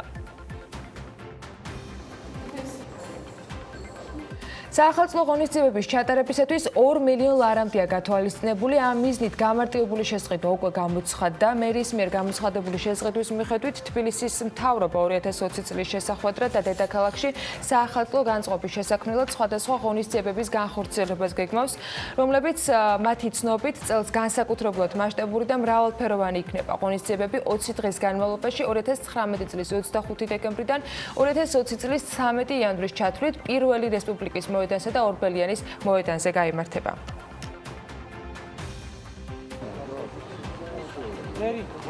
და ვიდრე კიდევ ერთ ანგარიშზე მოგიყვებოდეთ, ნომინაცია გამორჩეული სოციალური პასუხისმგებლობისათვის. TBC-ის ბიზნეს დაჯილდოების ფინალისტია სოციალური საწარმო დადარი. ჩვენი შემდეგი რეპორტაჟის გმირებით სწორედ ამ საწარმოს ერთიანი გუნდის წევრები არიან, რომლებიც მაღალი ხარისხის ხელნაკეთ სათამაშოებს და ნაკეთობებს ქმნიან და საწარმომ, რომელიც გასულ წელს დაარსდა, წელიწად ნახევარში შეძლო და მისი სათამაშოებით პატარების საქართველოში, ევროპასა და ამერიკაში ერთიანად ერთობიან. დადარის 11 კაციანი გუნდის შემოსავალი სრულად პროდუქციისაგან მიღებული თანხით განისაზღვრება და პროცესს თავს წარმატებულადაც ართმევენ. დადარის ამბავი უნდა ვნახოთ ნინი ლონგურაშვილის მომზადებულ სიუჟეტში.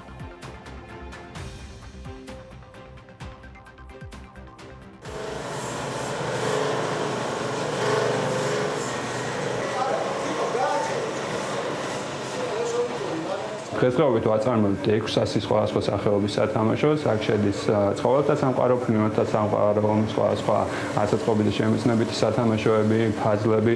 ეხლა გვინდა დავიწყოთ ახალი საწარმოო მიმართულება, ეს გულისხმობს ბუნებრივი საღებავებით შეღებას საგანმანათლებლო სათამაშოების, რომელიც ძალიან მოთხოვნადი მიმართულებაა სათამაშოების სფეროში და ძალიან გვინდა რომ ახლო პერიოდში ავიჩისოთ ეს მიმართულებას და შევთავაზოთ ჩვენს მოხმარებლებს. დადარში 10-მდე დასაქმებულია და აქედან 3-ს სწავლის შეზღუდული უნარი აქვს. კომპანია, რომელზეც ახლავსა უბრალოდ ცდილობს სამუშაო ადგილების შექმნას მათთვის, ვისთვისაც შრომით ბაზარზე გასვლა თითქმის შეუძლებელია.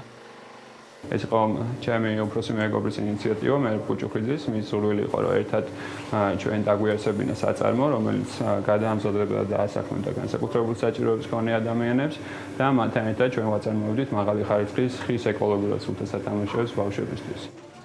საწარმოს მთელი პროდუქცია შეესაბამება ევროკავშირის სტანდარტებს. სათამაშოები მზადდება მთლიანად ხისგან და იღებება ორგანული საღებავებით. დადარმა შეძლო საკუთარი ბიზნესი გაეფართოვებინა, ამისათვის კი ბევრი ძიშრომეს და ქართული სათამაშოებით უკვე ევროპის ქალაქები და ამერიკის შეერთებული შტატები მარაგდება. ჩვენი სათამაშოები იყიდება გერმანიის ბაზარზე, გვყავს რამოდენიმე პარტნიორი, რომელიც გერმანიაში იყიდის ჩვენ სათამაშოებს და გერმანიიდან აწვის ევროპის სხვადასხვა ქვეყანას, ასევე გვყავს პარტნიორი იტალიაში, ესტონეთში, ეხლა ხანს გვაქვს მოლაპარაკები ესპანეთთან, ასევე გვყავს პარტნიორები, რომელსაც ამერიკაში გააქვთ ჩვენი სათამაშოები და იქ უკეთებენ რეალიზაციას. საწარმოს უმთავრეს პრინციპსა და ღირებულებას ხარისხი წარმოადგენს, რომლის შენარჩუნებასა და ზრდაზეც მუდმივად ზრუნავენ. დადარის პროდუქციის ხარისხს საერთაშორისო აღიარება უკვე მოპოვებული აქვს, თუმცა არც ამაზე ჩერდებიან და TBC-ის ბიზნეს დაჯილდოებაშიც ცდიან თავს. TBC-ის ბიზნეს დაჯილდოებაში გამარჯვება, ეს იქნება ჩვენთვის ძალიან მნიშვნელოვანი საჭირო ეტაპი, რომელიც უნდა გავიაროთ იმისთვის, რომ გავხდეთ უფრო მეტად წარმატებულები, უფრო დიდ ფართო მასშტაბებზე გავიტანოთ ჩვენი პროდუქტი, დავასაქმოთ უფრო მეტი ადამიანი და გავხდეთ მაგალითები იმისათვის, რომ როგორ შეიძლება ბიზნეს მოდელი გახდეს წარმატებული სოციალური მეწარმეობის მიმართულებით მისაბაძი მაგალითი. TBC-ის ბიზნეს დაჯილდოებაში მიღებული გამოცდილების შემდეგაც დადარის საკუთარი გუნდითა და საქმიანობით მომავალშიც აპირებს დაამტკიცოს, რომ შესაძლებლობები შეუზღუდავია. სახელმწიფო უნივერსიტეტების და კონკრეტული პროგრამის პარტნიორი უნივერსიტეტების სტუდენტებისათვის საერთაშორისო აკრედიტებული პროგრამების შეთავაზება ეტაპობრივად იწყება. 2021 სასწავლო წლისათვის სტუდენტებს ელექტრონული და ელექტრონიკის ინჟინერისა და კომპიუტერული მეცნიერებების აბეთ აკრედიტებული და ქიმია ბიოლოგიაში ACS სერტიფიცირებულ პროგრამებში ჩართვის შესაძლებლობა უჩნდებათ. დეტალებს დღეს თბილისის სახელმწიფო უნივერსიტეტში დაგეგმილ პრეზენტაციაზე სტუმრები აუცილებლად გაეცნობიან, თუმცა ვიდრე ეს შეხვედრა შედგება, საქმიანი დილის მაგდა მაღრაძეს ათასწლეულის ფონდის აღმასრულებელ დირექტორს, გია შერვაშიძეს თბილისის სახელმწიფო უნივერსიტეტის რექტორს და ჰალილ გუვენის სან-დიეგოს სახელმწიფო უნივერსიტეტის დეკანს საქართველოში ველოდებით ძალიან საინტერესო სიახლეებზე, რომელიც ახალგაზრდებისთვის ჩნდება. იქამდე ფრენების განრიგს გადავხედოთ და რამდენიმე წუთში დაგიბრუნდებით.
საქმიანი დილის ეთერში და როგორც დაგკვირდით სტუდენტებისათვის, მომავალი სტუდენტებისათვის და არა მხოლოდ საინტერესო ამბები გვაქვს. სან-დიეგოს სახელმწიფო უნივერსიტეტის პარტნიორი უნივერსიტეტები პირველად საქართველოში საერთაშორისო აკრედიტებულ პროგრამებს 2020 წლიდან განახორციელებენ, რაც იმას ნიშნავს, რომ მომავალი წლიდან ეს უნივერსიტეტების სტუდენტებს ქვეყანაში სახელმწიფო უნივერსიტეტები საერთაშორისო აკრედიტებულ პროგრამებს შესთავაზებენ, რომელ პროგრამებზე გამოცხადდება 2021 სასწავლო წლებიდან, რომლებიც სწორედ საერთაშორისო აღიარების კატეგორიაში ხვდებიან.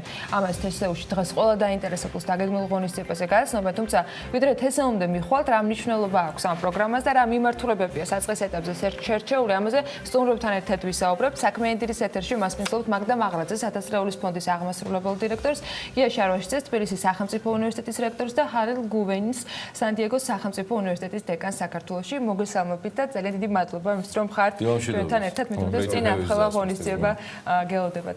თესეულში დიდი დიდი შეკრება იქნება. თავად მოვიდა ბატონი რექტორი ჩვენთან. მიხარია რომ ხარ ჩვენთან ერთად. მაგდა დილამშვიდობი. დილამშვიდობი. ბევრჯერ ვართ 1000 ლეულის პროექტის ფარგლებში ამ თემაზე ნასაუბრები. თქვენთვის ყოველთვის გამორჩეული იყო თან განსაკუთრებით სან-დიეგოს უნივერსიტეტის თემა. მოდი ინტროს ნაცვლად იყოს ერთგვარად მაინც საუბარი მნიშვნელობაზე და რა შესაძლებლობებს აძლევს ეს რეალურად საქართველოს და ახალგაზრდებს. მოგესალმებით.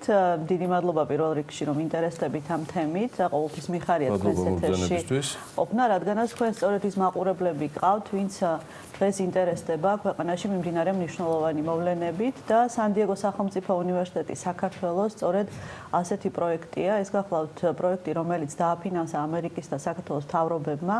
ამერიკული უნივერსიტეტის შემოყვანა ქვეყანაში მარტივი არ არის, მოგეხსენებათ და ეს არის ძალიან დიდი ძალისხმევის შედეგი. თანამშრომლობა ამერიკულ უნივერსიტეტთან 2013-14 წლებში დაიწყო. დღეს უკვე 600-მდე სტუდენტი სწავლობს სან-დიეგოს სახელმწიფო უნივერსიტეტის საქართველოს პროგრამებზე.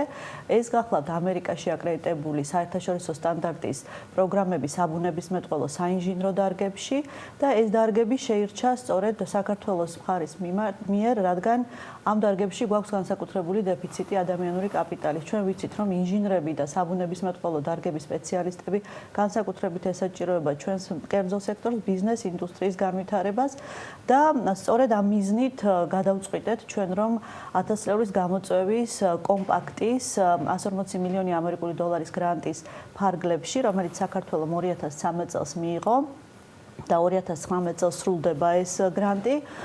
ჩვენ გადავწყვიტეთ, რომ სწორედ ამერიკულ უნივერსიტეტთან დაგვეწყო პარტნიორობა, რომელიც საქართველოში თავის დიპლომს გასცემდა და შესთავაზებდა ინგლისურ ენაზე საერთაშორისო სტანდარტის განათლებას და პროგრამებს.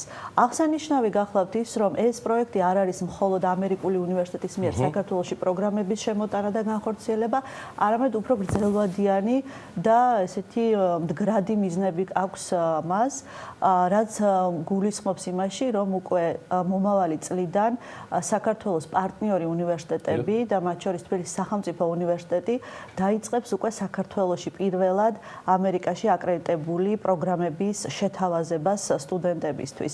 ეს ძალიან დიდი მიღწევა, ამისთვის დაიხარჯა 36 მილიონი ამერიკული დოლარი, იმისთვის რომ აღჭურვილიყო საქართველოში ლაბორატორიები, ახალი შენობა აშენდა პროგრამისთვის, გადამზადდა 100 მეტი პროფესორ-მასწავლებელი ქართველი, რომელიც შეძლებს, რომ ეს პროგრამები მაღალი დონით და ხარისხით ასწავლოს საქართველოში. მოხდით სტუდიაშიც მოგისაკლისეთ ბევრჯერ და მიხარია რომ ხარ ჩვენთან ერთად, თუმცა დღევანდელ ღონისძიებამდე ვიდრე დეტალურად საუბარი იქნება თბილისის სახელმწიფო უნივერსიტეტში. იმ შესაძლებლობების მიღმა, რაზეც მაგდამ უკვე როგორც ყოველთვის ამომწურავი შესავალი გააკეთა ხოლმე, ყველაფერს მოიცავს ხოლმე ბრწყინვალედ გამოსდის. მოდით დავკონკრეტდეთ იმ შესაძლებლობებს, რა მივიღეთ ამ გადამზადებიდან, ამ ხალხ თანხების დახარჯვიდან გამომდინარე და რეალურად რისი პრეზენტაცია და შეთავაზება შედგება დღეს.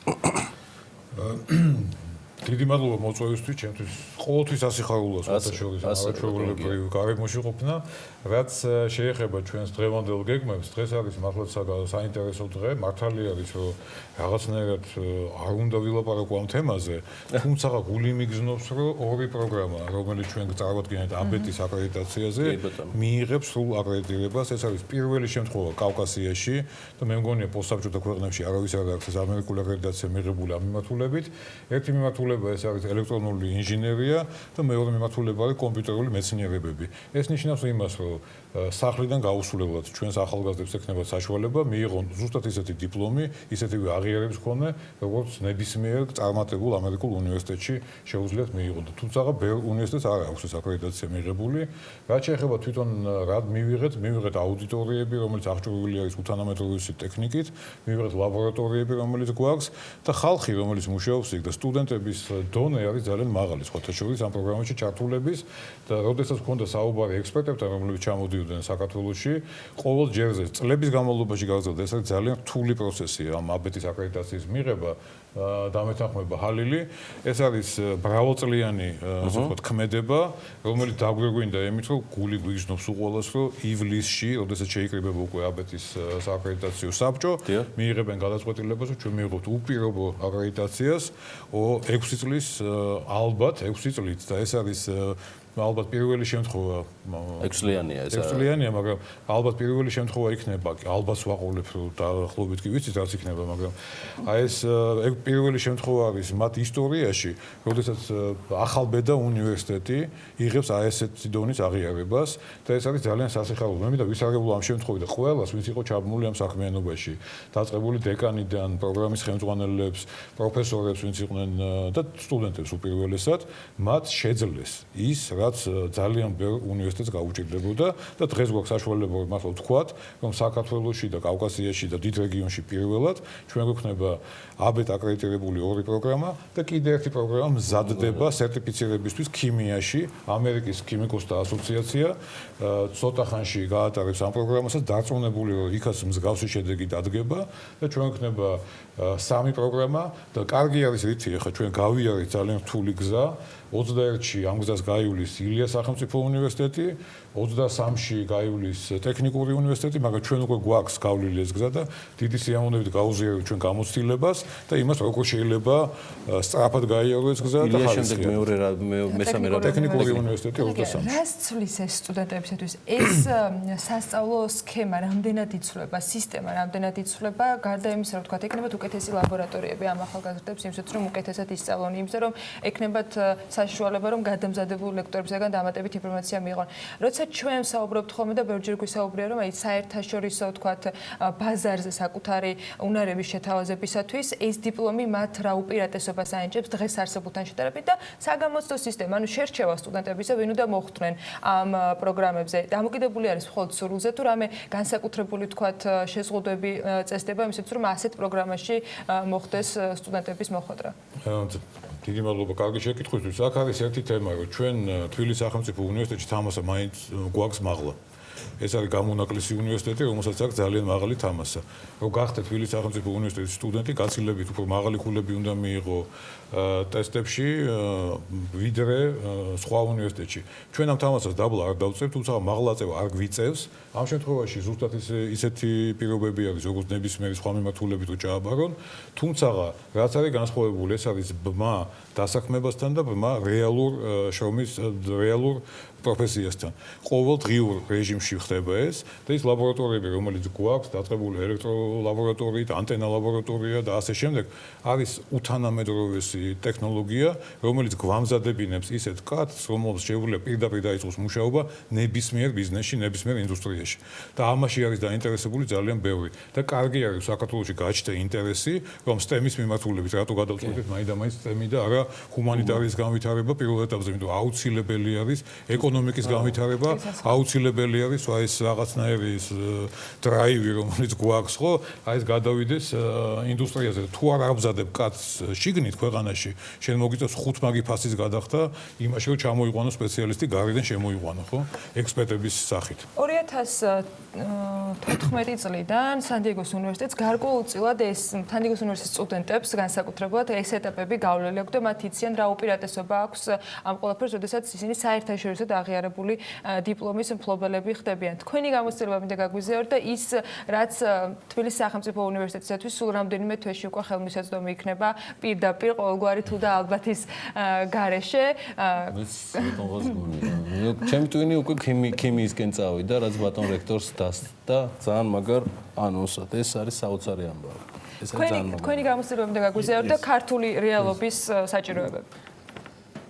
უბრალოდ ყოვლისა მე მინდა მადლობა გადაგიხადოთ მოწვევისთვის. მე მინდა მივულოცო ბატონ რექტორს და ეს არის მართლა ძალიან დიდი მიღწევა. სან-დიეგოს სახელმწიფო უნივერსიტეტი უკვე საქართველოში 5 წელია რაც მოქმედებს და ამ 5 წლის განმავლობაში უკვე ჩვენ მყავს პირველი კურსდამთავრებულები, ასევე კიდევ აბეტის აკრედიტაცია და ჩვენ მხარს ვუჭერთ პარტნიორ უნივერსიტეტებს, რომ აკრედიტაცია მიიღონ 2021 წლისთვის. მე მინდა მივულოცო უნივერსიტეტი ძალიან კარგად ეცადა და წელს უკვე შესაძლებელი იქნება სხვა უნივერსიტეტები იწყებენ 2020 წლიდან, მაგრამ თბილისის სახელმწიფო სახელმწიფო უნივერსიტეტმა შესანიშნავი შედეგები დადო უკვე და აბეტის აკრედიტაცია ეს არ არის ფუფუნება, ეს არის რაც საჭიროა, რაც მოთხოვნილია, რასაც ითხოვს მსოფლიო ბანკი და მაგალითად საინჟინრო სამუშაოსთან დაკავშირებით აუცილებელია რომ არსებობდეს ესეთი საერთაშორისო აკრედიტებული დიპლომი.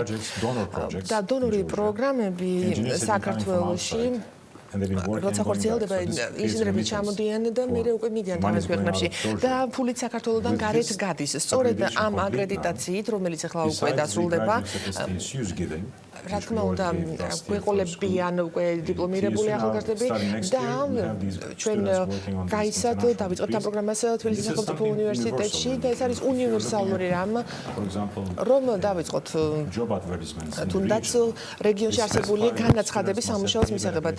იქ პირდაპირ წერია სამუშაოს აღწერილობაში, რომ სტუდენტებს უნდა ჰქონდეთ აბეტის აკრედიტაცია. ეს არის მართლა ძალიან დიდი სტიმული იმისათვის, რომ ასეთი აკრედიტაცია არსებობდეს საქართველოში და ცოტა წინ მართლა რიგ გარეშე კეთდება ესეთი რამე. მე მართლაც მინდა მივულოცო ჩვენს კოლეგებს ეს. ჩვენ ძალიან ბევრი საუბარი ქონდა ამ თემაზე. ბატონ ჰაილთან გავაგრძელებ ისევ ერთი კითხვით, რომ უმთავრესი ბევრი სხვა ასიკეთებთან ერთად, რაც 1000 წლეულის გამოწვევის კომპაქტით მივიღე, იყო ის, რაზეც დღეს საუბრობთ როგორც შედეგზე, რომ საქართველოს რეგიონში იქნება გამორჩეული.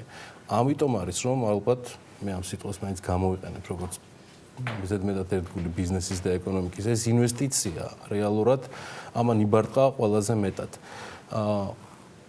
ცოტა მინდა გამოგიყვანოთ ამ თემიდან და ვისაუბროთ რა უპირატესობას აძლევს ეს ქვეყანას როგორც ასეთი, სადაც მე იმედი მაქვს, რომ ისეთივე პარტნიორები დახვდებიან ქართული ბიზნესის სახით, ისეთივე ენთუზიაზმით, როგორც აქამდე ითხოვდნენ მაღალკვალიფიციურ კადრებს და ალბათ იმედია ეხლა მაინც ბოლომდე შეიღირსებენ, როცა მიიღებენ აბსოლუტურად სხვა ხარისხის ნაკადს, რომლითვისაც კარი ღიაა მსოფლიოს ნებისმიერ ქვეყანაში.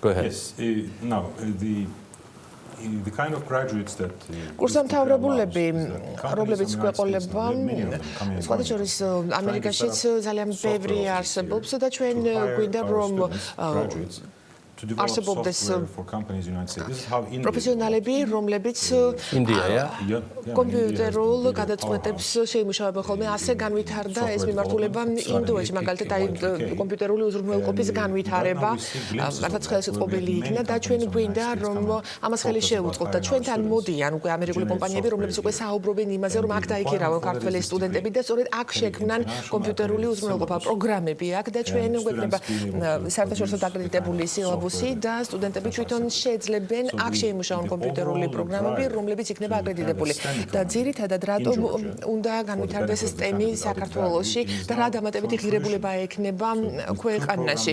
იქნება ორი პროგრამა აკრედიტებული, კიდევ სხვა უნივერსიტეტებიც 2021 წლიდან შეუერთდებიან ამას და მე მგონი ეს იქნება ძალიან კარგი სტარტი და მე მინდა მადლობა გადავხადო თბილისის სახელმწიფო უნივერსიტეტს. გასავლელი მიუხედავად იმისა, რომ აქვს ძალიან კარგი მაგალითი, რაც თესეომ უკვე წარმატებით გაიარავს. საუბრობ ამ შემთხვევაში ტექნიკურ უნივერსიტეტზე 2023 წლისთვის თუ არ ვცდები და ილიაუნიზე 21-ში, ხო?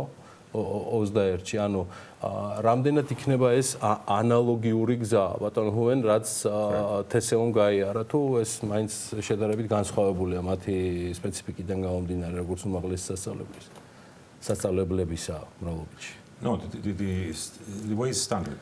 ეს გზა არის სტანდარტული. აბეტი ეს გულისხმობს სტანდარტულ პროცედურას და მანამდე აუცილებელია რომ კვლევა შემუშავდეს და თესეუმ ბოლოს 3 წლის განმავლობაში 3 ამგვარი კვლევა განახორციელა. თითოეული მათგანი განხილული იქნა ამერიკელებმა გადაამოწმეს, ასევე კიდევ ანუ მოიკვლიეს ადგილობრივი გარემო, ესე ვთქვათ, შეამოწმეს ლაბორატორია და სტანდარტული პროცედურები არსებობს. და ეს აკრედიტაცია ეს სოფლიო სტანდარტების მიხედვით ხდება. იგივე პროცედურა იქნება გამოყენებული თბილისის სახელმწიფო უნივერსიტეტსა და ილიას უნივერსიტეტის მიმართ. 2021 წელი არის, როცა ორივე უნივერსიტეტის პროგრამები მიიღებენ აკრედიტაციას, ინჟინერია და ასე შემდეგ. და ამ შემთხვევაში ჩვენ უკვე გვაქვს აბეტის დროშა საქართველოში და აბეტის ვებგვერდზეც რომ შეხვიდეთ, უკვე რამდენიმე თვეში უკვე იქაც კიდევ ერთხელ მინდა მაგდას ვკითხო და გადავახვიოთ ცოტა უკან, როცა მიიღო გადაწყვეტილება ქვეყანა, მოდი ვთქვათ ესე, და ეს არ იყო ლოკალიზებული ერთ უმაღლეს სასწავლებელში და რეალურად მოხდა დივერსიფიცირება სხვადასხვა უმაღლეს სასწავლებელში. რატომ მოხდა ეს, რაზე იყო გათვლილი? კიდევ ერთხელ მიუხედავად იმისა, რომ შედეგი უკვე დადგა. თუნდაც თესეუს მაგალითზე, რაც ძალიან მნიშვნელოვანია. მნიშვნელოვანია სწორედ ის ამ პროექტში, რომ ეს არის პარტნიორობა 4 უნივერსიტეტს შორის. თქვენ ალბათ გახსოვთ, რომ ვიდრე მეორე კომპაქტი დამტკიცდებოდა, იყო სხვადასხვა პროექტები, რომელიც საქართველოს ხარემ წარადგინა. მათ შორის იყო პროექტი, სადაც მხოლოდ ერთი უნივერსიტეტის განვითარებაზე იყო საუბარი და ეს იყო ამერიკის მხარესთან ერთად გავლილი თემა, თუმცა ეკონომიკური უკუგება იმ პროექტს არ ჰქონდა, შესაბამისად ის პროექტი არ დააფინანსა 1000 ლერის გამოწვევის კორპორაციამ. კორპორაციამ დააფინანსა პროექტი, რომელიც განსაკუთრებულად მდგრად შედეგებს გვაძლევს და რას გულისხმობ ამაში. ამერიკული უნივერსიტეტის შემოყვანა და მისი პროგრამების განხორციელება საქართველოში არის ძალიან მნიშვნელოვანი, მაგრამ კიდევ უფრო მნიშვნელოვანია ის გამოცდილების გაზიარება და აბეტის თუ ამერიკის ქიმიკოსთა ასოციაციის პროგრამების გადაცემა ქართული უნივერსიტეტებისთვის. სწორედ ამ მიმართულებით ჩაიდო მთელი ინვესტიცია, ეს 36 მილიონი ამერიკული დოლარის სახით და დამატებით აღსანიშნავია, რომ 20 მილიონამდე ამერიკული დოლარი საქართველოს მთავრობამ ჩადო ამ პროექტში. ასევე კერძო სექტორმა გაიღო დაახლოებით 4 მილიონი ამერიკული დოლარი.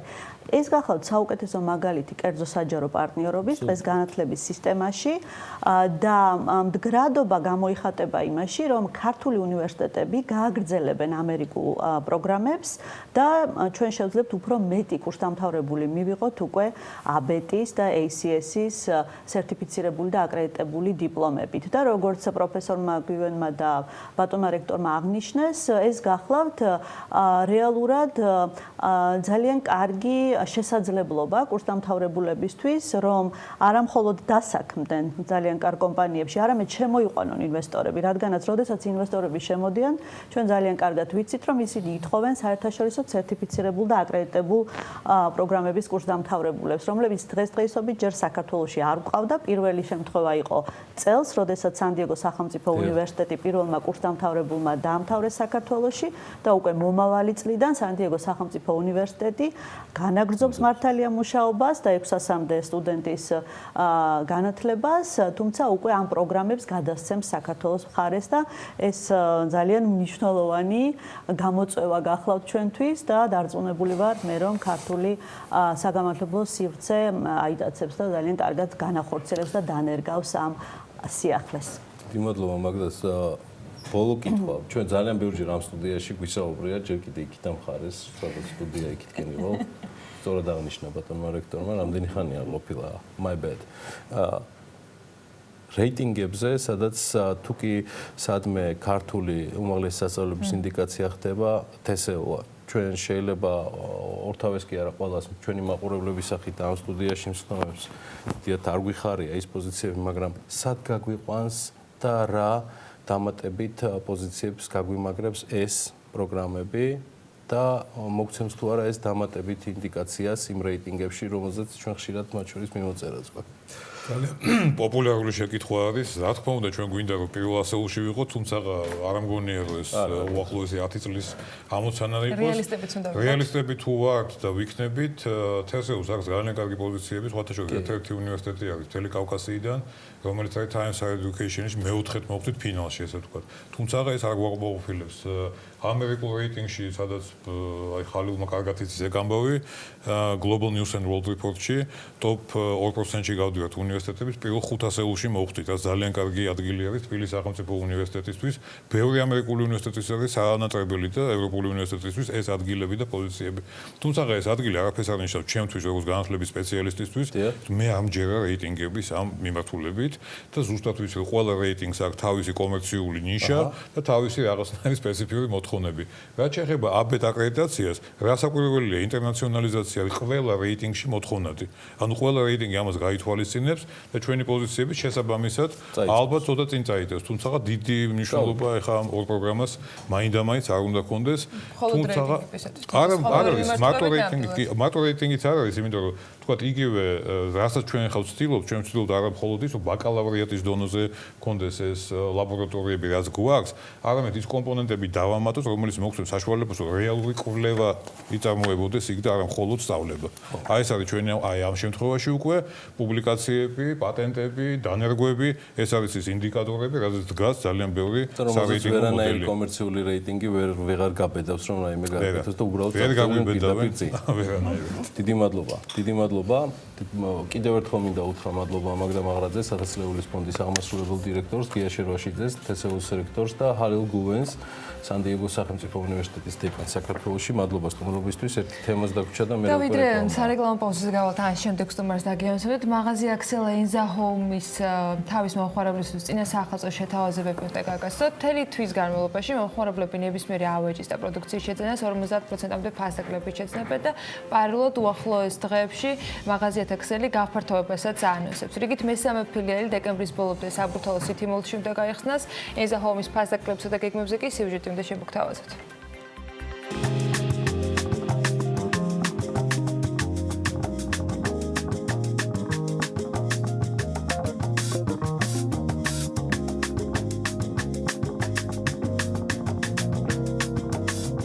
ავეჯის მაღაზია Enza Home-ს წინა საახალწლო შეთავაზებები აქვს. მთელი თვის განმავლობაში მომხმარებლებს საშუალება ეძლევათ მაღაზიაში წარმოდგენილ სრულ ასორტიმენტზე 50%-მდე ფასდაკლებით ისარგებლონ. ფასდაკლებები გავრცელდება როგორც ძველ, ასევე ახალ კოლექციებზე. მიღებული გვაქვს უკვე ახალ-ახალი ნივთები და ახალ-ახალი კოლექცია.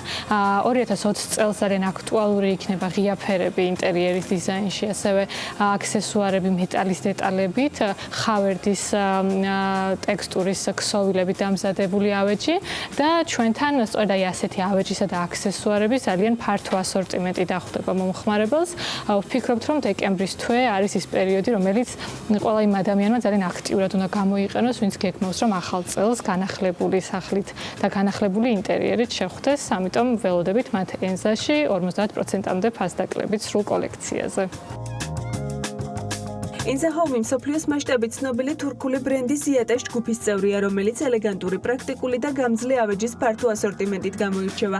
მაღაზიაში წარმოდგენილია როგორც რბილი ავეჯი, ასევე საძინებლების, სასადილო ოთახების ავეჯი, კომპოზიციები მისაღები ოთახისთვის. გამოყენებულ მასალას შორის არის მყარი რკინის კონსტრუქციები, ხის მასალა და ბუნებრივი ქსოვილები.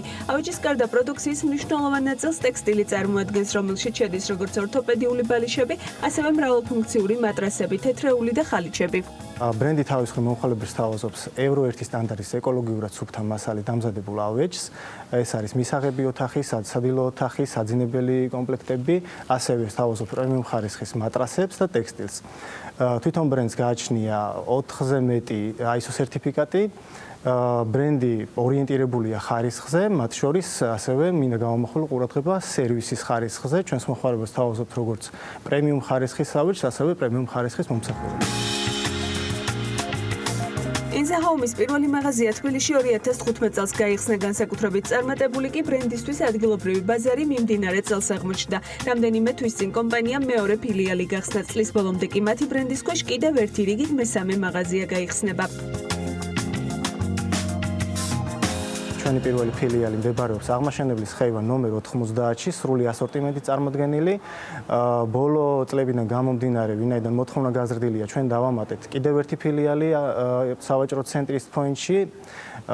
ეს გახლავთ კიდევ კვლავ სრული ასორტიმენტით წარმოდგენილი.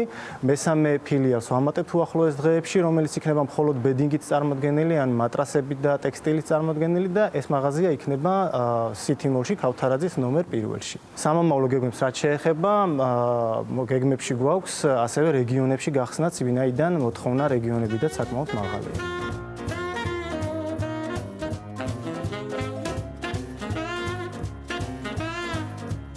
ავეჯის მაღაზია Enza Home-მა მოღვაწეობა 50 წლის წინ მატრასების წარმოებით დაიწყო. დღეისთვის კი მსოფლიოს მასშტაბით 200-ზე მეტ მაღაზიას აერთიანებს, რომლის დიდი ნაწილი ევროპულ ქვეყნებშია წარმოდგენილი. საქსეთის წინასწარი მონაცემებით საქართველოში განხორციელებული პირდაპირ უცხოური ინვესტიციების მოცულობა 2019 წლის მესამე კვარტალში 417 მილიონ 300.000 დოლარი შეადგინა. ეს 2018 წლის იგივე მონაცემებზე 13.7%-ით მეტია. ინვესტორთა სიაში პირველ სამეულში გაერთიანებული სამეფო, ნიდერლანდები და თურქეთია. ინფლაციის მაჩვენებელი გასული კვირის მონაცემებით 7%-ს უახლოვდება. ქვეყნის მთავარი მაკროეკონომიკური პარამეტრების განახლებული მონაცემების ანალიზით კი რამდენიმე წუთში უკვე ლაშა ქავთარაძე გალტეტაგარტის ეკონომისტის საქმიანი დილის სტუდიაში შემოგვიერთდება და ველოდებით გოგა მელიქიძის ჩართვასაც საინვესტიციო კომპანიის სათავო ოფისიდან.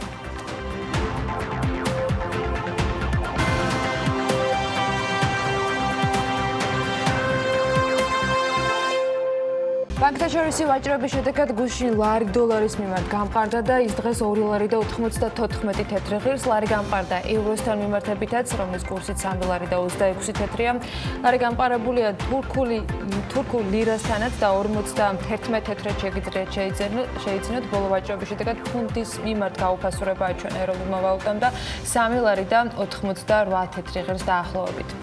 წინასწარი მონაცემებით საქართველოში განხორციელებული პირდაპირ უცხოური ინვესტიციების მოცულობამ კი 2019 წლის მესამე კვარტალში 2018 წლის მესამე კვარტალთან შედარებით დაზუსტებულ მონაცემებთან შედარებით 13.7%-ით მატება აჩვენა.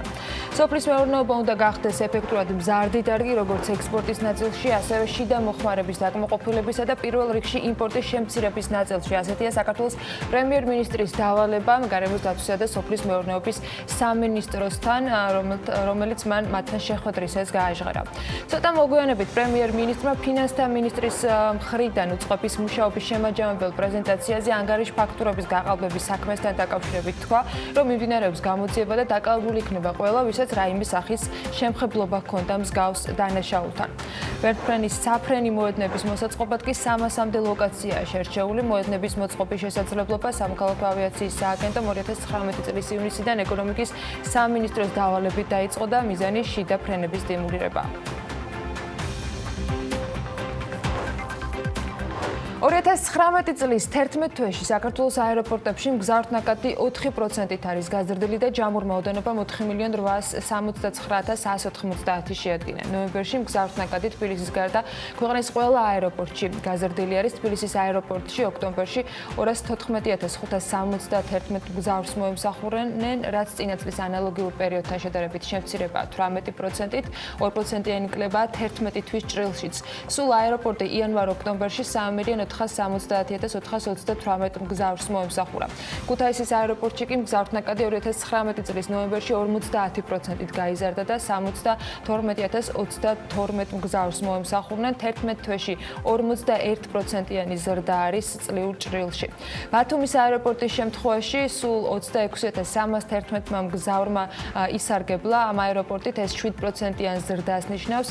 11 თვის ჯამში კი 3%-იანი ზრდა ფიქსირდება 2018 წლის წინა 11 თვეს თუ შევადარებთ მონაცემებს. საქართველოს აეროპორტების გაერთიანების პროგნოზით თბილისის აეროპორტში წლის დასაწყისში არსებული მოლოდინით, როდესაც რუსეთის მიმართულებით ფრენები სრულდებოდა, ნოემბერში უნდა ყოფილიყო 13%-იანი ზრდა, რეალურად კი თბილისის შემთხვევაში 18%-იანი კლება გვაქვს. ბათუმის აეროპორტის შემთხვევაში 15%-იანი ზრდის ნაცვლად მგზავრთნაკადი 7%-ით გაიზარდა და აქაც გავლენა იგივე არის. ერთადერთი საერთაშორისო აეროპორტი, სადაც არსებული მაჩვენებლები მოლოდინზე მეტია, ეს ქუთაისის აეროპორტია. 2019 წლის დასაწყისში ნოემბერში 42%-იანი ზრდის ნაცვლად მაჩვენებელი 50%-ით გაიზარდა და მიზეზი ახალი დაბალბიუჯეტიანი ავიაკომპანია რეინიერის შემოსვლა გახდა. მოსალოდნელზე უკეთ მუშაობს ვიზიარის ახალი მიმართულებებიც.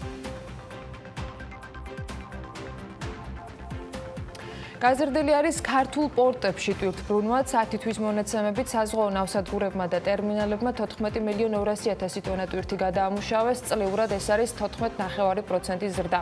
42%-ზე მეტად გაიზარდა პორტებში საკონტეინერო ტვირთები, რაც რეკორდული მაჩვენებელია 526.059 ტეო. საკონტეინერო ტვირთბრუნვა 10 თვეში აღემატება 2018 წლის წლიურ მაჩვენებელს უკვე. ეკონომიკის სამინისტრო აღნიშნავს, რომ 10 თვეში ფოთის პორტში 7.200.000 ტონა ტვირთის მომსახურება განხორციელდა. ბათუმის ნავსადგურში კი 2.600.000 ტონა ტვირთი გადაამუშავეს, სადაც კლება არის 3.100.000-დან. სუფსის ტერმინალში 3.100.000 ტონა ტვირთის გადამუშავება მოხდა და ყურლევის შემთხვევაში 1.300.000-ის. საქართველოს ბიზნეს ასოციაციის პრეზიდენტი სოსო ფხაკაძის განცხადებით, საქართველოს მთავარი ეკონომიკური პრობლემა დღეს ლარის მერყევი კურსია. ის ამბობს, რომ ძალიან დიდი დრო გავიდა, რაც ლარის მერყეობა გაგრძელდება და ბიზნესი უკვე კონკრეტულ შედეგებს ელოდება. კითხვაზე, ვინ არის პასუხისმგებელი ლარის კურსზე და ვისგან ითხოვენ შედეგებს, სოსო ფხაკაძე ამბობს, რომ ამ შედეგს ის ითხოვს ყველასგან, მათ შორის საკუთარი თავისგანაც. არასწორი არის, მოდი ესე რომ ვთქვათ, რომ მთავრობა მოლოდინებს ვერ მართავს ზოგადად, ანუ მთავრობამაც, როდესაც განცხადებები გააკეთა იგივე ზაფხულის პერიოდში, როდესაც დაახლოებით 30 პუნქტით გაუფასურდა ლარი და ერთ-ერთი მიმართულება და ხელი გაიშვირა ოპოზიციისკენ, თვლი რომ ეს ცოტა არასერიოზული განცხადება იყო და არასწორი განცხადება იყო, ვთქვათ, იგივე ჟურნალისტის მიერ გაკეთებულმა განცხადებამ, რამაც გამოიწვია პირდაპირ ფრენები, რომ თურმე 200-დან 300 მილიონამდე დააკლდებოდა, ვთქვათ, ესეც არასწორი განცხადება იყო და ვფიქრობ, ერთის მხრივ ამანაც დათესა პანიკა, თუმცა ამ დროს ვფიქრობ, რომ ეროვნული ბანკი აქტიურად რო ყოფილიყო ჩართული, დღეს იმ შედეგს არ მივიღებდით, რაც მივიღეთ. ფუნდამენტური მაკროეკონომიკური პარამეტრები არის ხარი და ამაზე საუბრობ ჩვენ უკვე რამოდენიმე თვეა, მაგრამ ეს მაკროეკონომიკური სიჯანსაღე ვერ პოულობს ასახვას ლარის გავცვით კურსზე. ის რომ ძალიან ბევრი პრობლემა დაგროვდა ბიზნესში, ხო? ერთ-ერთი მთავარი აქ არის ლარის კურსის ესეთი ცვალებადობა, არა პროგნოზირებადობა. რამე თუ გამჭვირვალე თუ არის ბიზნესი, განჭვრეტადობა თუ არის შესაძლებელი, თუ ვიცი ჩვენ მომავალში როგორი ვითარება იქნება შიდა სავალუტო ბაზარზე, ლარზე რომ ვისაუბროთ, ამას ძალიან დიდი მნიშვნელობა აქვს სწორედ ინვესტიციების მოდინებაზე. პირველ რიგში, ყველაზე დიდი ინვესტორი ნებისმიერ ქვეყანაში არიან ადგილობრივი ბიზნესმენები.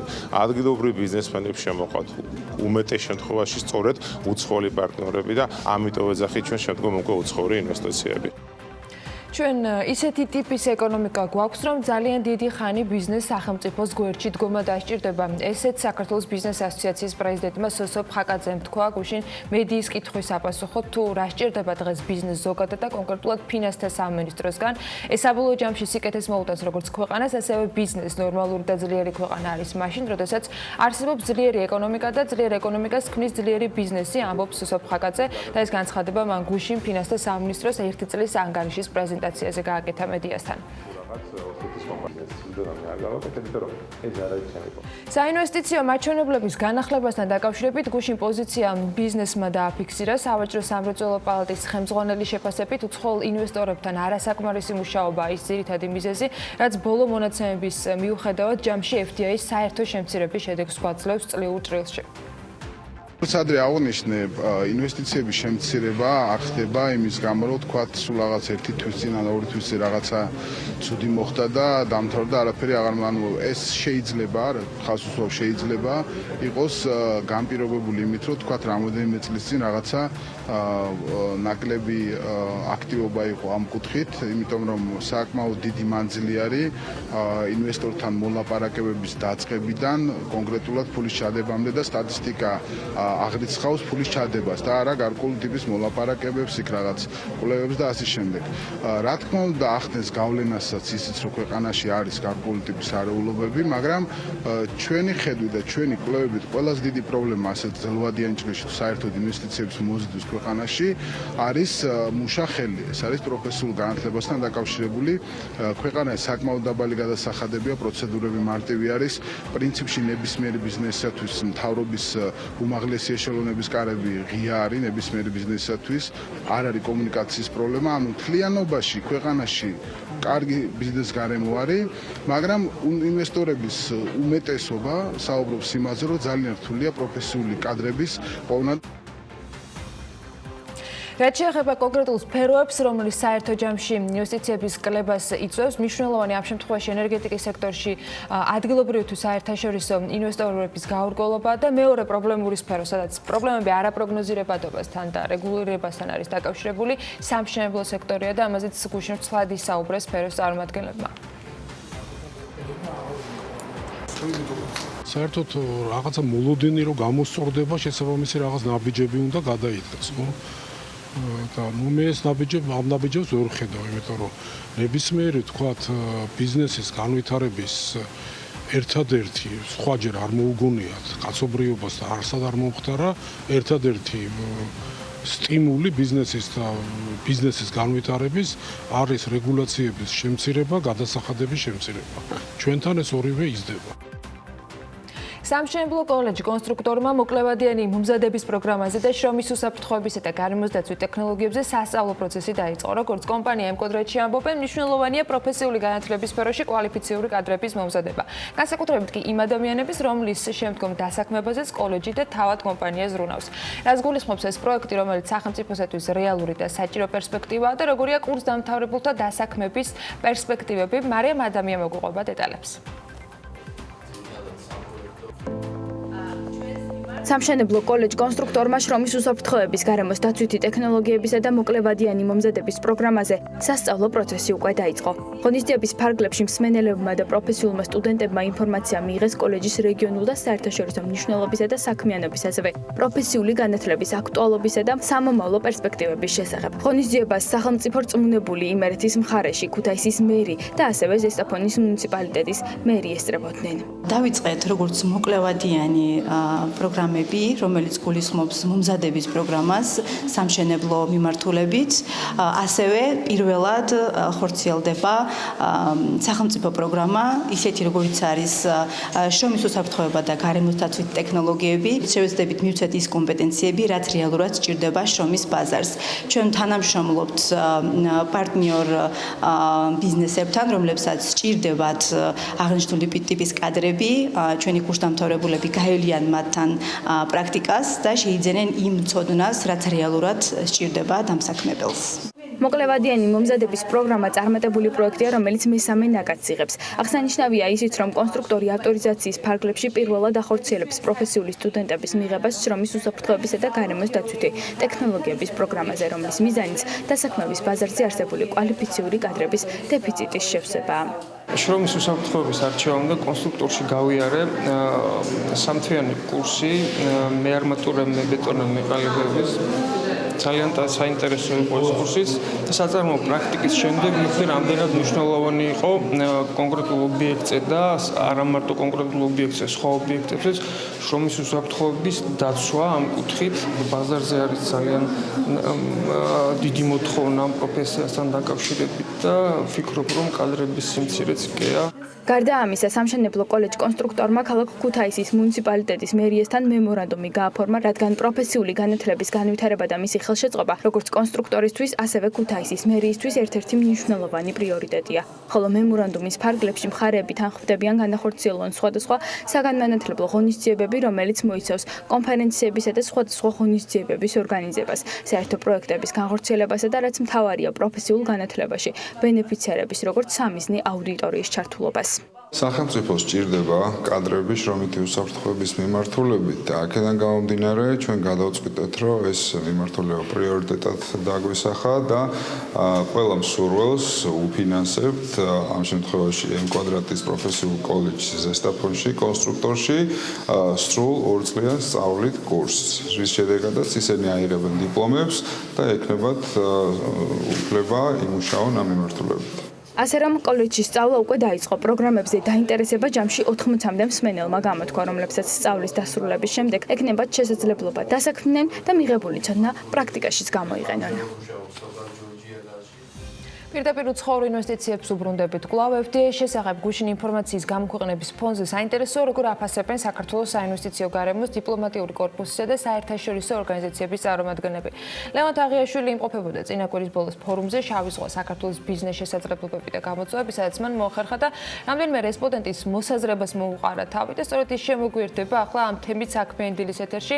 ლევან, დილა მშვიდობისა, ვინ მოხვდა შენს ობიექტივში და რა იყო ძირითადი კითხვა ამ შემთხვევაში? დილა მშვიდობის, ანა მევსალმი ჩვენს მაყურებელს. საინვესტიციო გარემოს შეფასება ვთხოვეთ შავი ზღვის საქართველოს ბიზნეს შესაძლებლობებისა და გამოწვევების ფორუმის მონაწილეებს, რომელიც დიპლომატიური კორპუსისა და საერთაშორისო წარმომადგენლებისგან შედგებოდა. პირველი ჩვენს ობიექტივში EBRD-ის კავკასიის რეგიონული დირექტორი კატარინა ბიორლინ-ჰანსენი მოხვდა, რომელმაც მთავარი აქცენტი საარჩევნო წელზე გააკეთა და აღნიშნა, რომ ინვესტორები გარკვეული პერიოდით დაკვირვების რეჟიმში გადავლენ და დაელოდებიან არჩევნების შედეგებს. მისი შეფასებით ეს ჩვეულებრივი მოვლენაა ნებისმიერ დემოკრატიულ სახელმწიფოში და ამის გამო რაიმე საგაგაშო ჩვენს ქვეყანაში არ ხდება. საერთაშორისო ინვესტორებისთვის საქართველო რა თქმა უნდა მნიშვნელოვანია, თუმცა გამომდინარე იქიდან, რომ 2020 წელს არჩევნები იმართება, შესაძლოა ინვესტორთა გარკვეული ნაწილი მოლოდინის რეჟიმში გადავიდეს და გადაწყვეტილების მიღებას დაელოდოს. ეს ნორმალური მდგომარეობაა, რაც ყველა ქვეყანაში ხდება.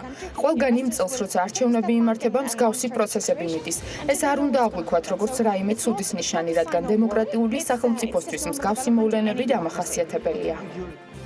EBRD-ის რეგიონულ ხელმძღვანელს ვკითხეთ რჩევებით, თუ რაზე უნდა გავამახვილოთ ყურადღება იმისათვის, რომ ინვესტორებმა თავი დაცულად და კომფორტულად იგრძნონ და ჩვენი ქვეყნის ეკონომიკური განვითარება საარჩევნო წლის გამო რაც შეიძლება ნაკლებად შეფერხდეს. ვფიქრობ, ღია და გამჭვირვალე სასამართლოს არსებობა ყველაზე მნიშვნელოვანი გამოსავალია. ნებისმიერ ქვეყანაში ინვესტორის სწორედ ამას ეყრდნობა. ასევე უნდა განაგრძოთ მიმდინარე რეფორმების გატარება სასამართლოს მიმართულებით, რათა გააუმჯობესოთ ბიზნეს გარემო. საინტერესო იყო თურქეთის სრულუფლებიანი ელჩის მოსაზრებებით. ფატმა სერენი აზგანი ამბობს, რომ მიმდინარე პოლიტიკური პროცესები დემოკრატიული სახელმწიფოსთვის ჩვეულებრივი ამბავია და საქართველოს სტაბილური ქვეყნების სიას მიეკუთვნება. არ ჩავერავით თქვენ საშინაო პოლიტიკაში, უბრალოდ გეტყვით, რომ დიალოგი ნებისმიერ ორ აქტორს შორის ძალიან მნიშვნელოვანია. მეორე, უნდა აღვნიშნო, რომ საქართველოში ნამდვილად არის სტაბილურობა. თქვენი ქვეყანა არ შედის არასტაბილური სახელმწიფოების სიაში. ნებისმიერ დემოკრატიულ ქვეყანაში არსებობს განსხვავებული აზრი. ჩვენს რეგიონში ეკონომიკისა და ვაჭრობის განვითარებისთვის სტაბილურობა აუცილებლად გვჭირდება და მინდა ვთქვა, რომ თქვენ ოკუპირებული ტერიტორიების მიუხედავად ძალიან ბევრს მიაღწიეთ. ფორუმს ესწრებოდა პოლონეთის საოჭრო სამლოცველო პალატაც. მისი პრეზიდენტი მარცინ რუტოვიჩი საქართველოს პერსპექტიულ ქვეყანად აღიქვამს. რუტოვიჩის განცხადებით, ჩვენი ქვეყანა ახალგაზრდა და განათლებული კადრების რიცხვს არ უჩივის და პერსპექტიულ მომავალსაც სწორედ ეს ფაქტორი განაპირობებს. ვფიქრობ, რომ საქართველოს ძალიან დიდი პოტენციალი აქვს და ის საერთაშორისო ინვესტორებისთვისაც საინტერესოა. აქ ბევრი განათლებული ახალგაზრდა ცხოვრობს, რომელთან ერთადაც მომავალშიც აუცილებლად ვიმუშავებთ. გამოყოფდი კარგ საგადასახადო სისტემას, რაც ინვესტორებისთვისაც ხელშემწყობი ფაქტორია. იმაჩნია, რომ რუსეთთან არსებული პრობლემების მიუხედავად, მომავალშიც შეგიძლიათ მიაღწიოთ პოლიტიკურ სტაბილურობას. მე მაყურებელს ვეთქვი, რომ ეს რესპონდენტები მიმდინარე და სამომავლო პროექტებზე ჩაუწერეთ და მათ საინტერესო აქცენტები დასვეს, რაზეც უკვე მომდევნო დღეებში შემოგთავაზებთ.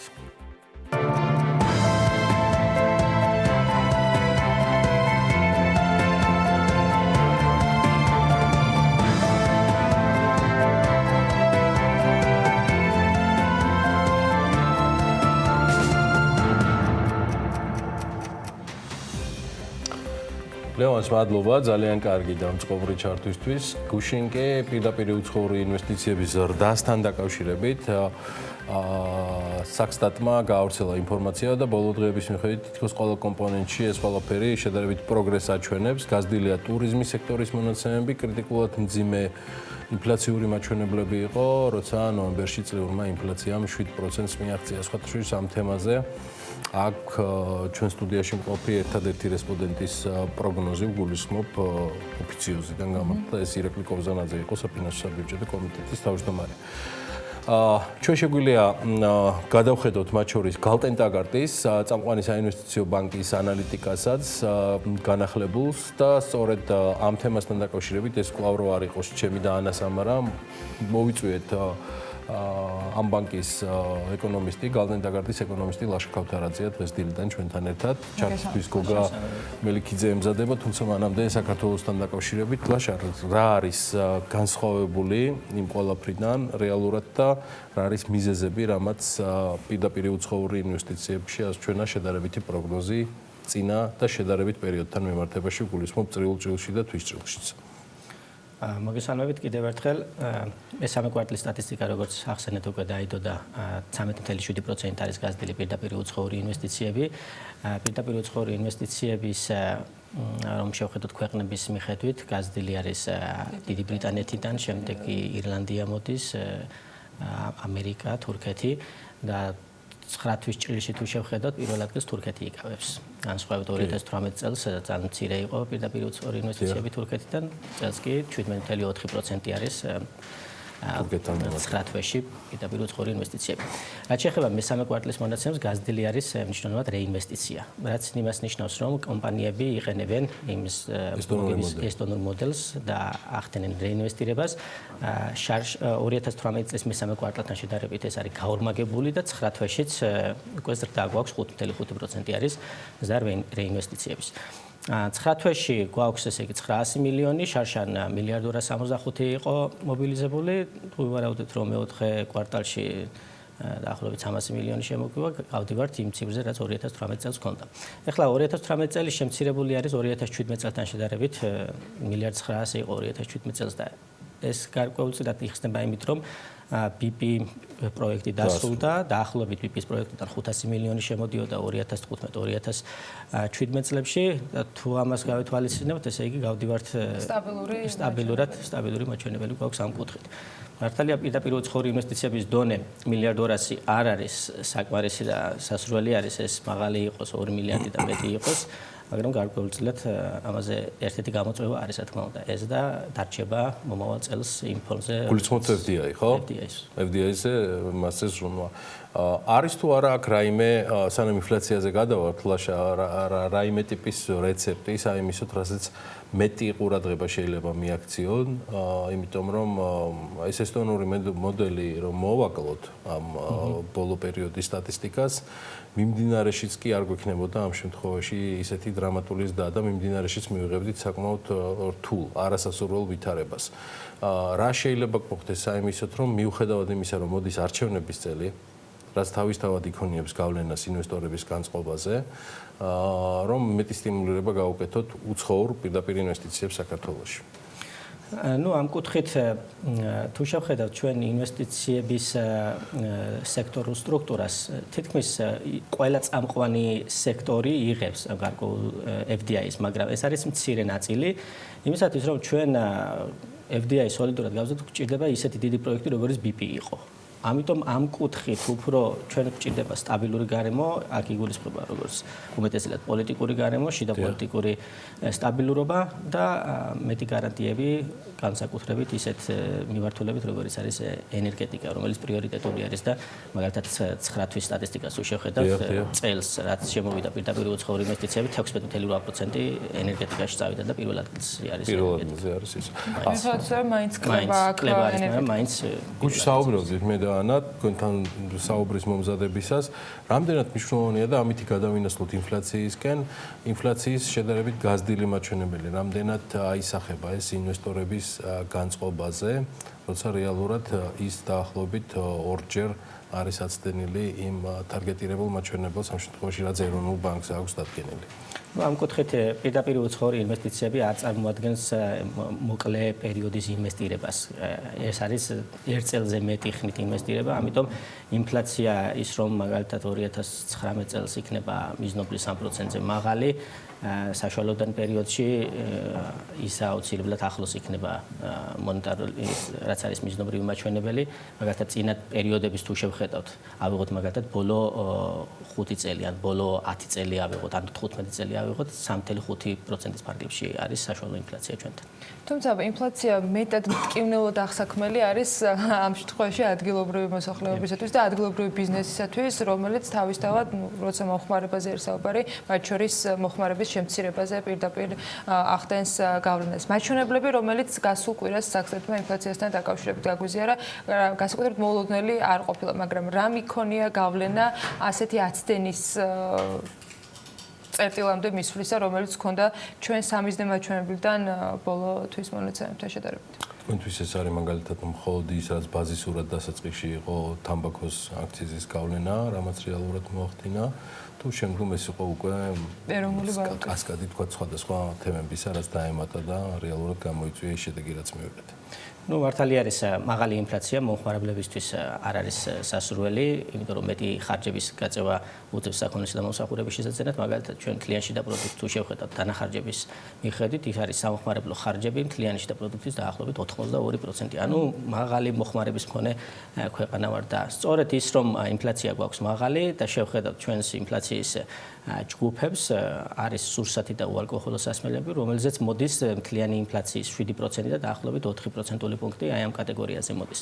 ეს კატეგორია გარკვეულწილად გამოწვეული არის კაცვრითი კურსის გაუფასურებით, ლარი გაუფასურებულია არა მარტო დოლარის მიმართ, არამედ სხვა ვალუტების მიმართ და აი შეწონით თუ განვიხილავთ ჩვენ სავაჭრო პარტნიორის კალათას და შევწონავთ ჩვენს ლარს, გაუფასურებულია დაახლოებით 10% პუნქტით, ეს გაუფასურება კი იწვევს ინფლაციის დამატებით ზრდას დაახლოებით ჩვენი შეფასება არის ეს 2.2% პუნქტი. ამას ემატება კიდე თამბაქოზე აქციზის ზრდა, რომელიც დაახლოებით 9.8% პუნქტი არის, ანუ 3% პუნქტი ახლობით აი ამ ორი კომპონენტიდან.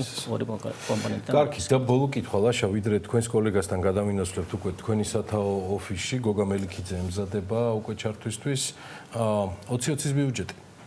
ის მან რეალურად უკვე ასე ვთქვათ, ყველა ტიპის რევიზია გაიარა, რაც კი შეიძლება ყოფილიყო. რა საბდია რა საბოლოო სახე მიიღო მან იმ გადახედიდან გამომდინარე, რასაც თქვენმა კომპანიამ და ანალიტიკოსებმა შეხედეთ. მოკლედ მოგახსენებთ თუ რა მნიშვნელოვანი ცვლილებები განხორციელდა რომ შევადაროთ მესამე ვარიანტი პირველ ვარიანტს. მესამე ვარიანტში გაზრდილი არის როგორც საგადასახადო შემოსავლები, ასევე გაზრდილი არის მიმდინარე ხარჯები და კაპიტალური ხარჯები, თუმცა მიმდინარე და კაპიტალური ხარჯების ზრდა მთლიანად დაკომპენსირებული არის საგადასახადო შემოსავლებისა და გრანტების ზრდით. საგადასახადო შემოსავლები დაახლოებით 175 მილიონით იზრდება, მიმდინარე ხარჯები 135 მილიონით და 151 მილიონით იზრდება კაპიტალური ხარჯები. კაპიტალური ხარჯები.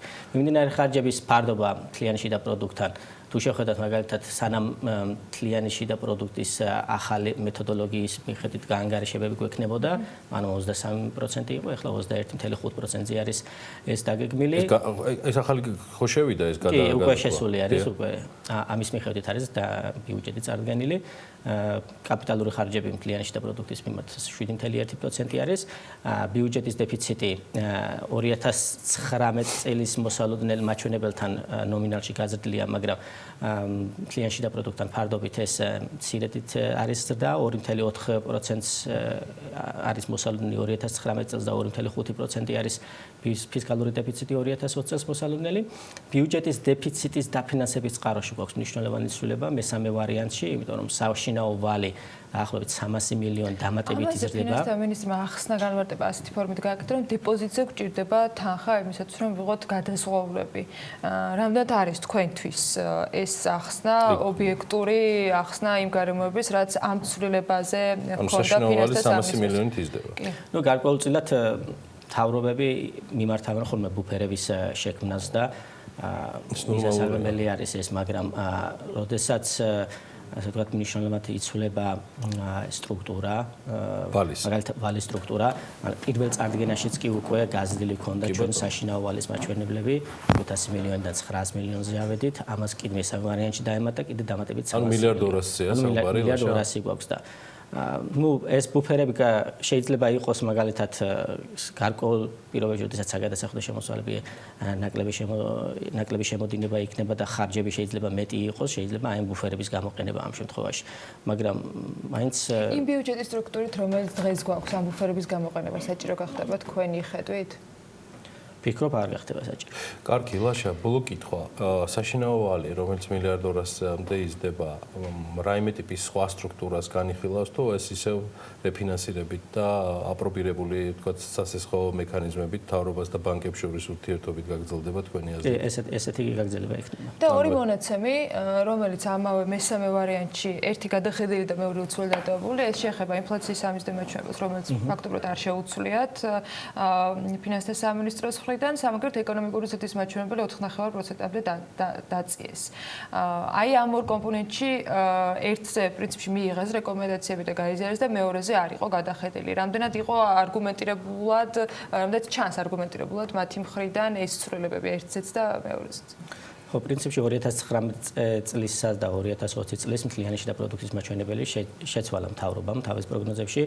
მართალია 2019 წელს მოსავალეზე მეტი ზრდა არის, უკვე 10 თვეში 5.1% ზრდა არის, ნოემბერშიც დაბალი ზრდა არ იქნება, 4-5%-ის პარალელში არის მოსალოდნელი და გარკვეულწილად ეს საშუალება მისცა ამან, რომ მთავრობას გადაეხედა 4.5%-დან გაიზარდა 4.8%-ზე, ხოლო იმის გამო, რომ ოქტომბერში დამატებით კიდევ მონეტარული პოლიტიკა გამკაცდა, სექტემბერში 1%-ული პუნქტი იყო აწეული, ოქტომბერში კიდევ დაემატა 1%-ული პუნქტი. ეს არის გათვალისწინებული, რომ გამკაცრებულ მონეტარულ პოლიტიკას 2020 წლის პირველ ნახევარში გარკვეული გავლენა ექნება ეკონომიკურ ზრდაზე კლების მიმართულებით, ამიტომ 5%-იანი ზრდის ტემპი დაკორექტდა კლების მიმართულებით 4.5.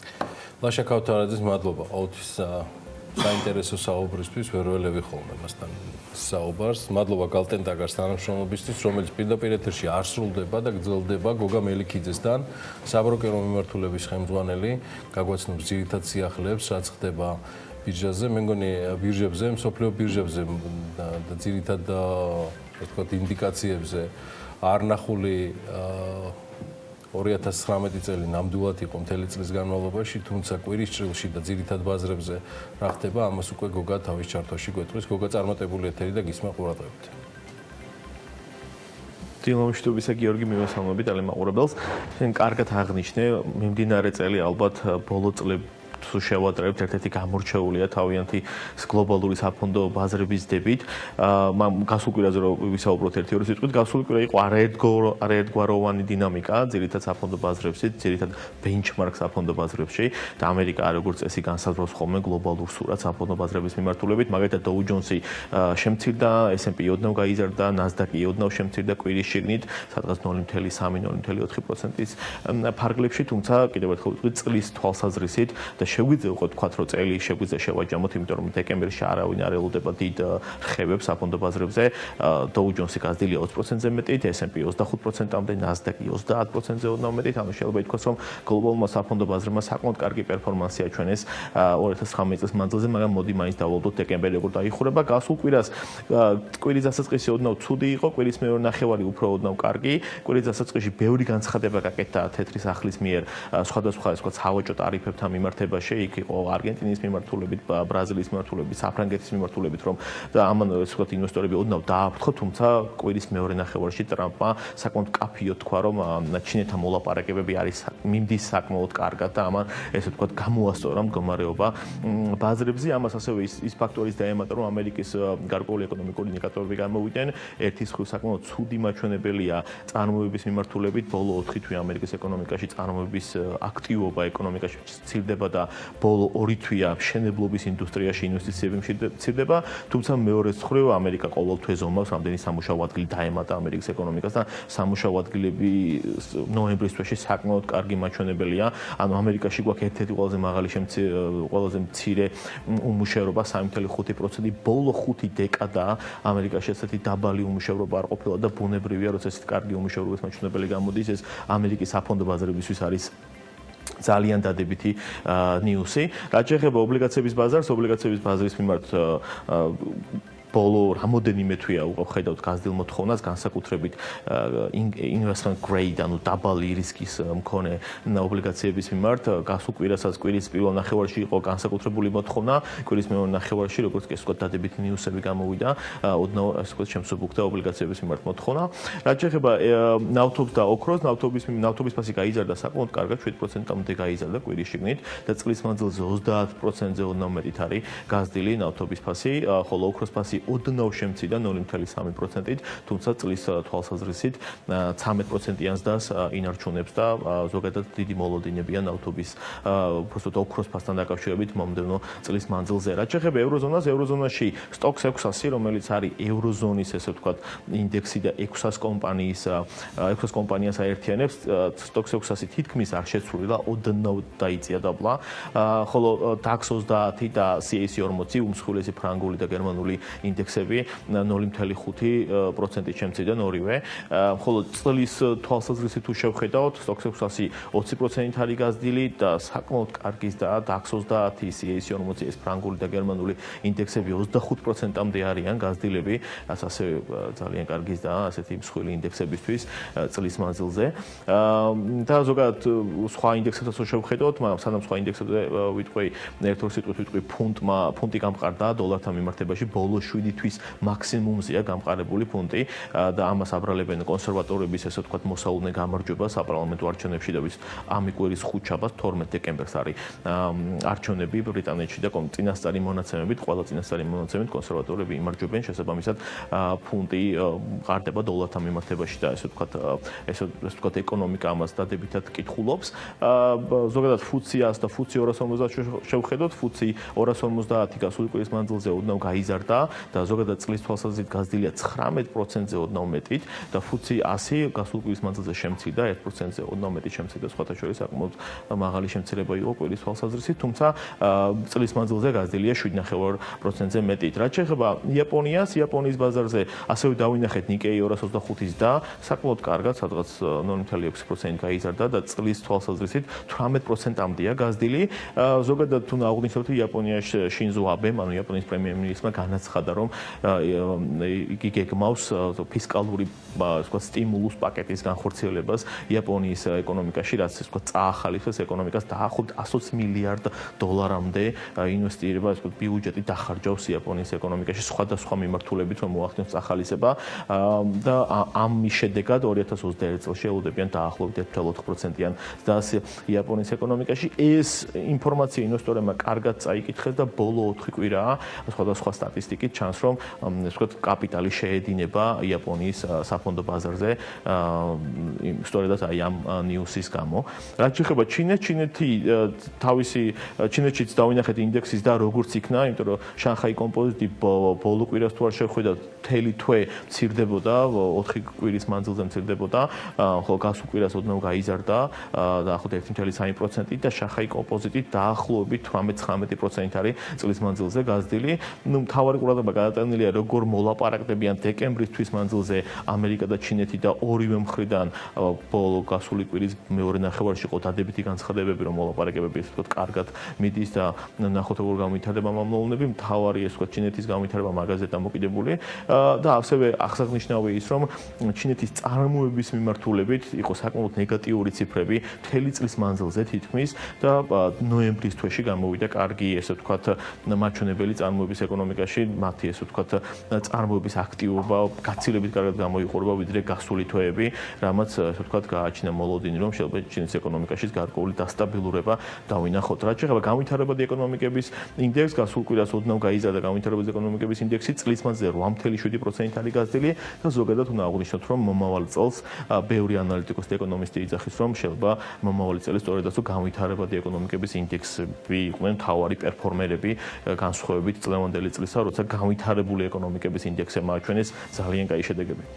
მადლობა გოგა მელიქიძეს, მწყობრი ყოველთვის საინტერესო მონაყოლისთვის. სულ რამდენიმე წუთში BMG-ზე ნახავთ მასთან საუბრის ვიდეო ვერსიას და შეგიძლიათ კიდევ ერთხელ გადაავლოთ თვალი ანალიტიკას, რომელიც წამყვანი საინვესტიციო ბანკის ანალიტიკოსების და საქმიანი დილის ეთერში საპენსიო სისტემის აქტუალურ საკითხებზე ვისაუბრებთ გრანტ თორნტონის ბიზნეს პროცესების აუთსორსინგით განყოფილების ხელმძღვანელთან პაატა შურღაიასთან. დაგველოდეთ, დაგიბრუნდებით ძალიან მალე.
საპენსიო სააგენტო უახლოეს მომავალში დიდი ალბათობით ხელმძღვანელს შეიცვლის. Ვინ იქნება ლევან სურგულაძის შემცვლელი, ამას დრო გვიჩვენებს, თუმცა სააგენტოს ხელმძღვანელის ვინაობაზე მეტად კითხვა თავად მის მუშაობასთან დაკავშირებით არის აქტუალური. რამდენიმე თვეში საკონსტიტუციო სასამართლომ უნდა გადაწყვიტოს, რამდენად თავსებადია კონსტიტუციასთან დანაზოგის სავალდებულობა. სქემა, რომელიც თითქმის 1 წელია რაც ძალაში შევიდა, არა მხოლოდ დანაზოგების ან საბიუჯეტო სახსრების აქტიური ბიზნესიდან ამოღებას უკავშირდება, საპენსიო რეფორმის ბიზნესისათვის ტვირთზე უნდა ვისაუბროთ. სწორედ ახლა ჩვენ სტუმართან ერთად პატა შუღაია გარტენტონის პარტნიორი შემოგვიერთდა საქმიანი დილის ეთერში. როგორ უყურებთ ზოგადად სასიამოვნოა თქვენი მასპინძლობა. როგორ უყურებთ ზოგადად რეფორმის იმ მოდელს, რომელიც საბოლოო ჯამში დამკვიდრდა საქართველოში, დარჩნენ ამ შემთხვევაში მოწინააღმდეგეები, რომლებიც იმ დონეზე არიან, ასე ვთქვათ, პრინციპულები, რომ საკონსტიტუციო სასამართლოშიც კი აპირებენ მასზე მსჯელობას. ეს მიღმა ყველაფრისა თვითონ მოდელთან დაკავშირებით თქვენი დამოკიდებულება. ის რომ დავიწყეთ დაგროვება არის კარგი, ამაზე დავხდებით ყველა, მაგრამ რის პასად.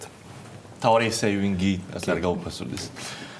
ოკეი, პირველ რიგში თქვა რესპექტივა რო გავაკეთოთ, ალტერნატივები რა მოდელებიც იყო მანამდე.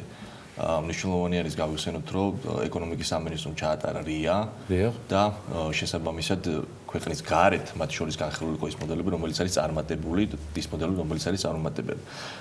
იყო დაახლოებით 3 ალტერნატივა შემოთავაზებული. პირველი ალტერნატივა, რომელიც არის ეს მოდელი, რომელიც ჩვენ გვაქვს ახლა 2+2+2, ნუ იდეაში ნეთი არის 1.x, 1.x და შემდგომ 2. მეორე ალტერნატივა იყო, სადაც მონაწილეობდა მხოლოდ დასაქმებული და სახელმწიფო გამოდიოდა 4%-ით და აქაც იყო სავალდებულო მექანიზმი და მესამე ალტერნატივა იყო, სადაც ნებაყოფლობითი მექანიზმი.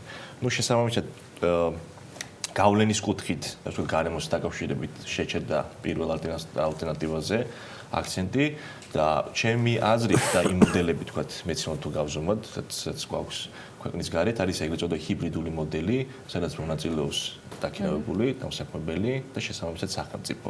ანუ ამ შემთხვევაში მოხდა იმ ალტერნატივის კომბინაცია, რომელიც გვაქვს ქვეყნის გარეთ. თუმცა არის შეფასება ძალიან ნეგატიური, ასე ამავე დროს პოზიტიური, მაგრამ რო ვიყოთ გულწრფელები და პროფესიულ შეფასება რო გავაკეთოთ, არ არის ძალიან ცუდი ალტერნატივა, თუმცა გადაჭარბებაც დიახ არსებული, თუმცა არ შეიძლება იმის კონცეს გადაჭარბებით, რომ ეს არის ყველაზე საუკეთესო ალტერნატივა. იმიტომ რომ საუკეთესო ალტერნატივაზე ალბათ მოგვეცემა საუბრის საშუალებაც, ალბათ იქნებოდა ის, რომ ეს ყოფილიყო უფრო ნებაყოფლობითი და მთავრობას ემუშავა წმინდა როგორც ეგრეთ წოდებული კონტრაქტის დონეზე, თუ იქნებოდა თქვენი დაინტერესება, ამ შემთხვევაში ჩაერთვებოდა, იმიტომ თუ გავზომავ სტატისტიკურად ჩვენ თავიდან დაახლოებით იყო 850,000 მონაწილე, 13% გავიდა დღის მონაცემებით და დაახლოებით 13% ჩემი აზრით, ალბათ ეს არის ყველა ისეთი ადამიანი, ვისაც უფლება ჰქონდა გასულიყო საპენსიო სააგენტოში. და ჩამოყალიბებული დამოკიდებულება. დიახ, და ვართ ახლა ის ხალხი დარჩენილი, ვისაც ასაკმა, ასე ვთქვათ, არ შეგვიწყო ხელი. და ამიტომაც ხართ საქმეში. დიახ. თუ ფაქტიურად ახსენეთ უკვე კიდევაც თქვენთვის ყველაზე მისაღები მოდელი რა იქნებოდა, რას ნიშნავს მაინც პროფესიონალი რესპონდენტი, რომ იცის, მაგრამ მე მაინტერესებს ამ დროს საუბრობ პროფესიონალი ეკონომისტები და ფინანსისტები ამ სტუდიაში. რას ნიშნავს, როცა 5 წლის უმაღლესი ლეგიტიმაციით დანიშნული სააგენტოს თავმჯდომარე 1 წლის თავზე ტოვებს პოსტს და ტოვებს ჩემს ვიტყვი, არ ვიცი, ანა დამეთანხმება თუ არა, სრულიად გაურკვეველი და ბუნდოვანი ახსნით, რომელსაც უფრო მეტი ბუნდოვანება ახლავს თან, როცა ამ თემაზე კომენტარებს მთავრობის წარმომადგენლები აკეთებენ. იქონებს თუ არა ეს კიდევ მეტ გავლენას დამაზიანებელს თავად იმას. სისტემაზე რომელზეც ამბობს თავად რომ გამართულია. ხო, პრინციპში ვინც ვართ ბენეფიციარები ან მონაწილეები, ისედაც გვაქვს ნეგატიური დამოკიდებულება, თუმცა ლევანთან პირადი ურთიერთობაც მაქვს. ლევანი იყო ფაქტორი, აი პირადად თქვენთვის? ჩემი აზრით, აი თქვენ რო ეს კითხვა დაგისვათ, რომ რაღაც ჩემთვის ერთადერთი ფაქტორი იყო ლევან სურგულაძე. ეს ჩემი სუბიექტური დამოკიდებულება არის ამ მოდელის და თემის მიმართ, იმიტომ რომ ბევრ რაღაცაზე დგასენდობა. თქვენთვის ვერ ვიტყოდი, რომ ესეთი რაღაც ფიგურა იყო, რომელიც დიდ როლს ასრულებდა, იმიტომ რომ ჩემი შეფასებით თუნდაც დაინტერესება, რომ გავაკეთო თავიდან. აი რაღაც თქო ამბიცია გაქვს რაღაცა შექმნათ, რატომ უნდა მიიღოთ მონაწილეობა? წარსულში გავიხსენოთ, იმიტომ რომ ბატონ ლევანის კარიერას რო შევხედოთ, ფინანსურადაც დაინტერესება ამ შემთხვევაში, მისი არ მგონია რომ ყოფილიყო. ან მეორე დაინტერესება, რომ თქო გავლენა განეხორციელება საზოგადოებისთვის იმ კუთხით, რომ ეს რეფორმა ბოლომდე მიეყვანა, აღმოჩნდა, რომ ესეც არ იყო მის დაინტერესება, გამომდინარე იქიდან, რომ ჩვენ 5 წლის ვადით ქონდა თავიდანვე ეს ეგრეთ წოდებული ღია ტენდერი, რომ აგორჩი ეს ადამიანი, თუმცა 1 წლის თავზე შეფასება მივიღეთ, რომ მის ინტერესი არ არის იქ მოღვაწეობა, მაგრამ მე ასე ვთქვათ ხაზგასმას გავაკეთებდი იმას დაკავშირებით, რომ აქ არის ვალდებულებებზე და პასუხისგებლობაზე თავის არიდება.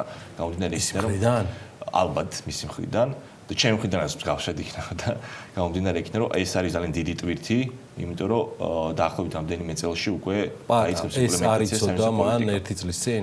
1 წლის მისთვის ცნობილი იყო ეს, თუმცა კიდევ ერთხელ ვამბობ ალბათ ჩემი აზრით ეს იყო, რომ თავიდან ის არ იყო მონდომებული დიდად მის შეფასებებში ალბათ იმიტომ პროფესიულ ჭრილში, როდესაც ჩვენ ვაკეთებთ ანალიზს მაკროეკონომიკურ ფაქტორებზე, ეკონომიკურ ფაქტორებზე და ფინანსურ ფაქტორებზე, პროფესიული შეფასებებს არ ვისვენდით, უფრო ვისვენდით პოლიტიკურ შეფასებებს მისი მხრიდან. ლევან სურგულაძის დიახ.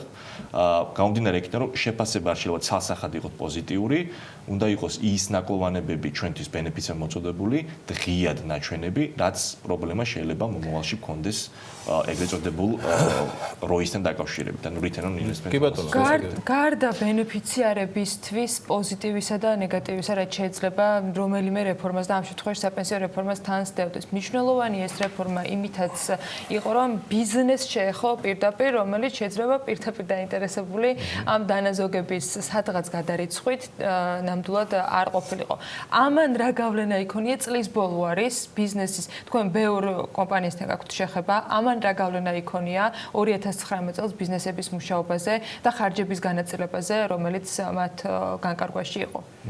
კარგი შეკითხვაა, თუ დიდი ყურადღება ექცევა ამ ნაწილს, ასე ვთქვათ. თუმცა მე ჩემი აზრით არ მგონია, რომ ბიზნესი ძალიან დიდი ტვირთი ყოფილიყოს. იმიტომ რომ ადაპტირდა და ვისთანაც შეხება გვაქვს პრინციპში უმეტესად ბიზნესი იყო მოტივირებული იმაზე რომ ის ტვირთი რომელიც დამქირავებას ჩამოჭრა თვითონ აიღო პასუხისმგებელი უმეტესად ასე მოხდა ჩვენაც ქონდა შეხება თუმცა თუ გავაკეთებთ ალტერნატიულ დანახარჯებს ანუ სხვა შეაძლოება რომ ქონოდა ლოგიკური არის შეგვიძლია დანაკლისები გამოთვალოთ იმით რომ ამით ვისი გაკეთება შეგვიძლია მე ჩემი 2% რომელიც დამაგდა და პლუს იმ 2% რომელსაც დამქირავებელი ზედ დამემატებდა ხო ეს იქნებოდა ხელფასის გაზრდა ეს იქნებოდა სხვა კონტრიბუცია სხვა ინსენტივები რომელსაც ზოგადად თავაზობთ აქედან გამომდინარე ალტერნატივა უფრო ღირებული არის ვიდრე ის მოდელი რომელიც ახლა გვაქვს ანუ ასე ვთქვათ ხარჯი არ გაზრდილა თუმცა იმ ალტერნატივით უფრო მეტ რამეს შევქმნით როგორც დამქირავებელი ასე დასაქმებად ჩვენი საუბრის ბოლოს მინდა ესეთი თემა ვიკითხო. რამდენად მნიშვნელოვანია ზოგადად ვინ იქნება სააგენტოს პირველი პირი და რეალურად სად გადის ზღვარი მაშინ დობის ხარისხთან ამ თემასთან დაკავშირებით. სააგენტოს ასევე ყავს ბორდი, რომელიც საკმაოდ საინტერესო პიროვნებებით არის დაკომპლექტებული. შეხედულებები მასთან დაკავშირებით სხვადასხვა არის ბორდის წევრებთან მიმართებაში გულისხმობ. მაგრამ რა გადაწყვეტილება უნდა მიიღოს ამ შემთხვევაში გადაწყვეტილებების მიმღებებმა საიმისოთ რომ საპენსიო სააგენტოს მიმართ ნდობა არ დევალვირდეს მეტად. პირველ რიგში არ მგონია ვინმეს ქონოდა ასე ვთქვათ აღიარება იმ კუთხით რომ ბატონი ლევანი იყო სააგენტოს ან ვიღაც სხვა იქნება და მაგ კუთხით და ის იქნება რაღაც გარანტი აბსოლუტურად იმიტომ რომ ის წარმოდგენილი სქემა რომელიც არის აი წმინდა გარიგების კუთხით რო შევხედოთ თუ რაღაც პროდუქტი ჩვენ გვაინტერესებს ანუ ისი არის მოწოდებული თქვენთვის თქვენ ნებაყოფლობით ყიდულობთ ამას ინტერესდებით აქედან გამომდინარე ჩემი აზრით უნდა გაჩენილიყო ბაზარზე როგორც სხვა მოდელი არის მაგალითად ირლანდიაში ბევრი მოთამაშე იგივე ფონდების კუთხით და ძირითადად ეს ფინანსური ინსტიტუტი ან სადაზღვევო კომპანიები ან სამაგო სექტორი აკეთებს ამ სერვისს. აქედან გამომდინარე ჩვენ გვექნებოდა უკვე არჩევანის უფლება სად ვისთან დავზოგავდით ფულს. რაც შეეხება თვითონ საინვესტიციო პორტფელს ჩვენ დაახლოებით 5 თუ 6 თვის წინ მქონდა ინფორმაცია იმის შესახებ რომ ბორდი შეიკრიბა, ბორდზე ვერ დაგეთანხმებით რომ საინტერესო ფიგურა, ფიგურულად თუ ავიღებ შეიძლება იყოს, თუმცა ადამიანს რომელსაც შეიძლება არ ქონდეს ამბიცია იმის შესახებ თუ რა რეფორმა უნდა გაატაროს, რაში უნდა მიიღოს მონაწილეობა. ამავე დროს არ აქვთ ინფორმაცია ზოგადად ქვეყნის პროფილის შესახებ, იმიტომ რომ ასეთ ხალხთან გვაქვს საქმე თქვენი შეხედულებით. დიახ, ჩემი შეხედულებით ეს ხალხი საქართველოში არ ცხოვრობს, შესაბამისად რაღაც სტატისტიკური მონაცემები მიდის მათთან ასე იღებენ გადაწყვეტილებებს. ეს ხალხი ვერ შექმნის ალბათ ზოგადად იმ ბენეფიტებს, რომელიც ჩვენ გვინდა რომ მივიღოთ. ამიტომ უპრიანი იქნებოდა რომ ყოფილიყო ისეთი ხალხი არჩეული აქვს, ვისაც ექნებოდა ამბიცია, დაინტერესება მისი პირადი კარიერის მიზნით და ამიტომ საზოგადოების ზეგავლენის კუთხით რო არჩეულიყო. ამავე დროს შეგახსენებთ 5 თვის წინ იყო განცხადი გაკეთებული, რომ საინტერესო პოლიტიკა უნდა შემოშავებულიყო. ჯერ აქვს დოკუმენტები. ეჟუკ არ არსებობს. შეიძლება რაღაც დრაფტი იყო მახსოვს, ერთ კვირაში დრაფტი უნდა დადებულიყო, თუ ეს დრაფტის არ არსებობს. აქედან გამომდინარე, დაახლოებით 500 მილიონი ხო ნახევარ მილიარდის აკუმულირებული, ამიტომ ეს თანხი ბუნებრივი ინფლაციას უძლებს მხოლოდ ამას. ხოს ვერაფერს შესაბამისად. იქეთ გააჩნია საპროცენტო განაკვეთები, როგორ ფორმაში იქნება პირობები არ არის არანაირი, რაც პატამ ახლა თქვა, რომ რეალურად ის ნაბიჯები რომ აი ამ ყველა ჩამოთვლილ პუნქტთან დაკავშირებით თქვენთვის რია 1 წლის თავზე ახალიდან რომ იყოს რაზე ამბობ? რია რომ ჩაატარონ ამ პროექტის მუშაობას. თქვენთვის რა კითხვებზე პასუხის მომცემი იქნება? ცალიათ ვინმეს რიასთან. არის პარლამენტში და ნუ ამ შემთხვევაში კაკი იყო ზოიძე, ვინც იყო დაინტერესებული, ნუ ისიც უკვე აღარ არის შესაბამისად დაინტერესებული ამ პროგრამით, თუმცა რიას განხორციელება უნდა მოხდეს დაინტერესებული მხარების მიერ ამ შემთხვევაში აი ესეთის რია ქონდა ჩვენ პირველი, რომელიც საჯარო იყო მე დაიმალა, თუმცა ვიღაც საზოგადოებრივ იყო ხელმისაწვდომი ნეგატიური შეფასებებით. მეორე რია განხორციელდა ეკონომიკის სამინისტროს მიერ, მესამე რია თუ განხორციელდა ეს არ უნდა იყოს არც პარლამენტის მიერ განხორციელებული, არც ეკონომიკის სამინისტროს უნდა განხორციელოს დამოუკიდებელმა შესაბამისად მკვლევარებმა. თუ გვინდა ჩვენ დავინახოთ რა შედეგზე გავალთ. ატაშოვაია გრანტორტონის პარტნიორი სტუმრობდა საქმიანი დილის 10 ნოემბრის 10 დეკემბრის გადაცემა დღეს დილიდან რუის ნახევარზე 10 ნოემბერი იქაც ჩავიწერე. 10 დეკემბრის გადაცემას მადლობა მასტუმრობისთვის. ხშირად შევხვდებით მას ჩვენთან ეთერში, საინტერესო საუბარი შედგა. ეხლა კიდევ ერთი თემა, რომელსაც ილონგურაში უნდა შემოგვერდეს. დიაში უკვე 1 წელია, რაც ქართული და იტალიელი პარტნიორების მიერ დაარსდა და ფუნქციონირებს საქართველოს ყავის აკადემია. მიზანი იყო ყავის ინდუსტრიის ინოვაციების დანერგვა საქართველოს ბაზარზე. ამჟამად კი ყავის აკადემიის შესაძლებელია როგორც პროფესიული განათლების მიღება, მსოფლიო ყავის ასოციაციის სასწავლო პროგრამის მიხედვით, ასე სხვა ძალიან საინტერესო დეტალები, რომელზეც უკვე ნინი გვეტყვის ახლა პირდაპირ ეთერში კოფისტას რუსთაველის ქსელიდან გვერდება. რა თქმა უნდა, გემრიელი ყავით ხელში. ნინი, დილა მშვიდობისა. დილა მშვიდობისა ანა, მივესალმები ჩვენ მაყურებელსაც, ისეთი გემრიელი ყავა რო დილიდან ცხადია უარი ვერ თქვი.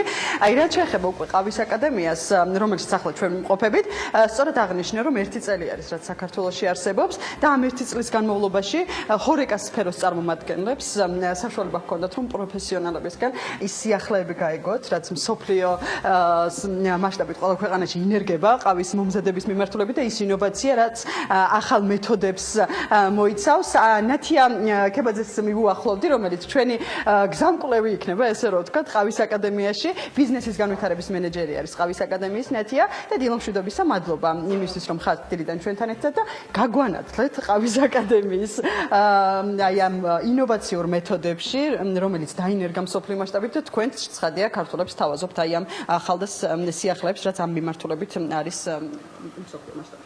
გამარჯობა. პირველ რიგში მინდა აღვნიშნო, რომ ყავის აკადემიაში ნებისმიერ მომსვლელს შეუძლია მიიღოს სრული ტექნიკური აღჭურვილობა თავისი პროექტისთვის, იქნება ეს სასტუმრო, კაფე-ბარი თუ უბრალოდ კოფი-შოპი. ვართ ნუოვო სიმონელის ოფიციალური წარმომადგენლები საქართველოში, ეს არის იტალიური ბრენდი, რომელიც მსოფლიო სამეულშია პირველში ყავის აპარატის მწარმოებელთა შორის.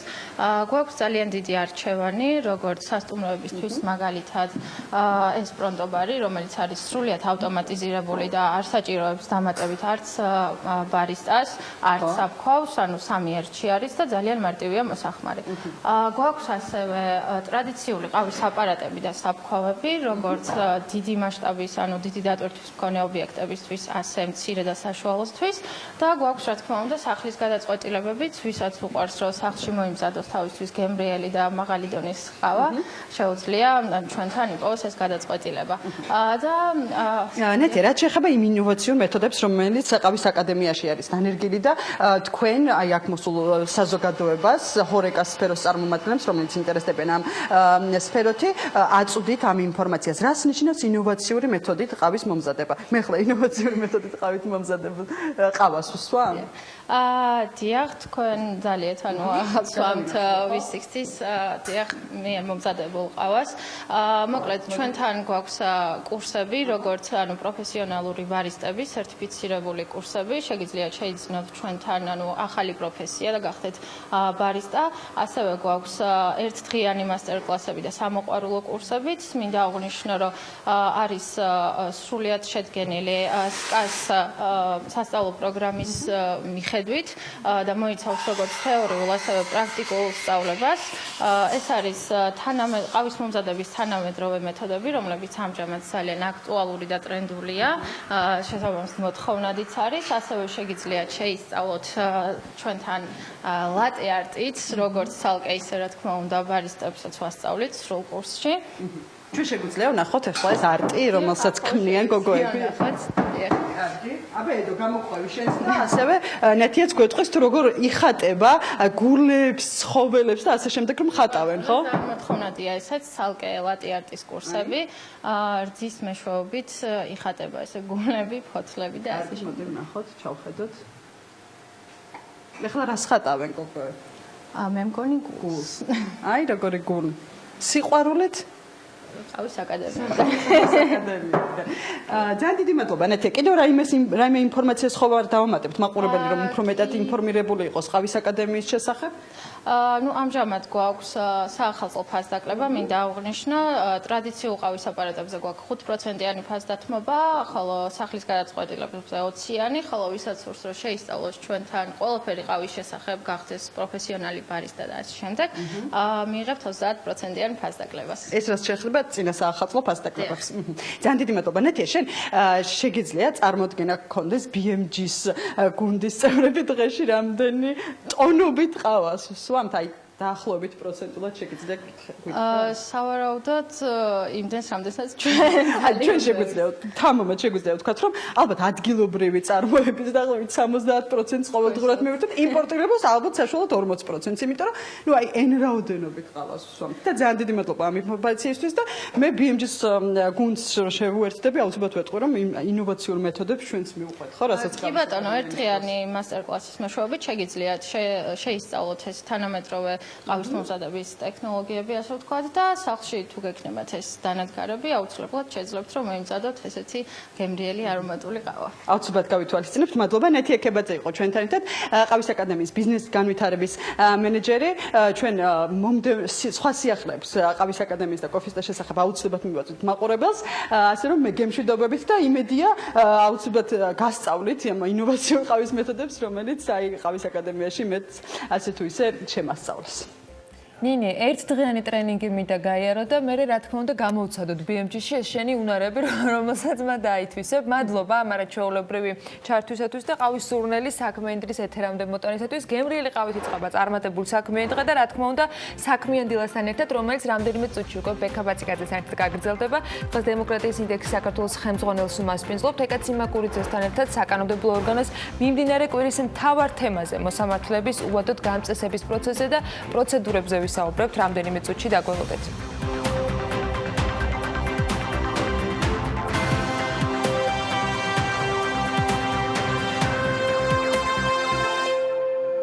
აჭარაში FDI 2019 წლის 9 თვის მონაცემებით 43%-ით გაიზარდა, 2018 წელს FDI საერთო მოცულობა 78 მილიონ 800,000 დოლარში ადგენდა, ხოლო 2019 წლის 9 თვის მონაცემებით უცხოურ ინვესტიციამ 112 მილიონ 600,000 დოლარი შეადგინა.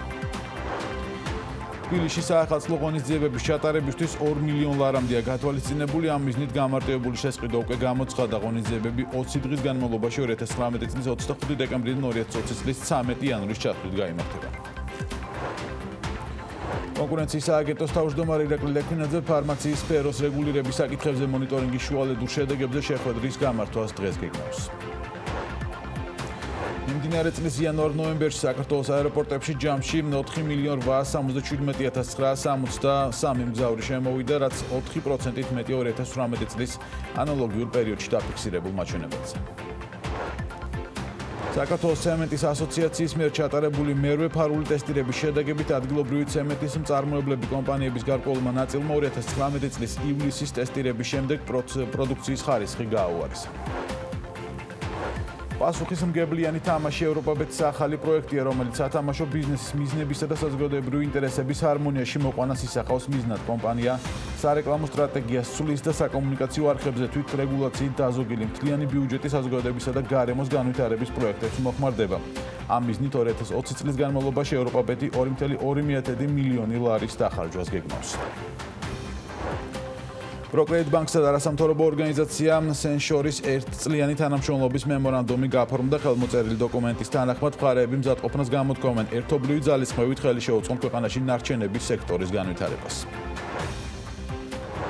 რესტორნების ქსელმა მაკდონალდსმა ახალი ონლაინ მაღაზია გახსნა, სადაც საკუთარ ბრენდირებულ ტანსაცმელს ყიდის. ჯერ ონლაინ მაღაზია მხოლოდ ამერიკის შეერთებული შტატების მასშტაბით მუშაობს.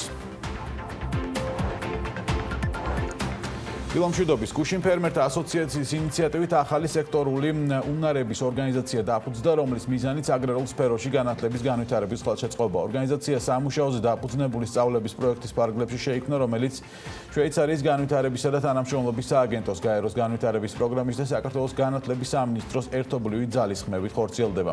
იმ გამოწვევებზე, რომელიც დღეს აგრარულ სფეროშია და რომლის მოგვარებაზე სექტორული უნარების ორგანიზაცია იზრუნებს, ანუკა ჯოხაძის სიუჟეტიდან შევიტყობთ. განათლება ის ერთ-ერთი გამოწვევაა, რომელიც დღეს ფერმერული საქმიანობის განვითარებას აფერხებს.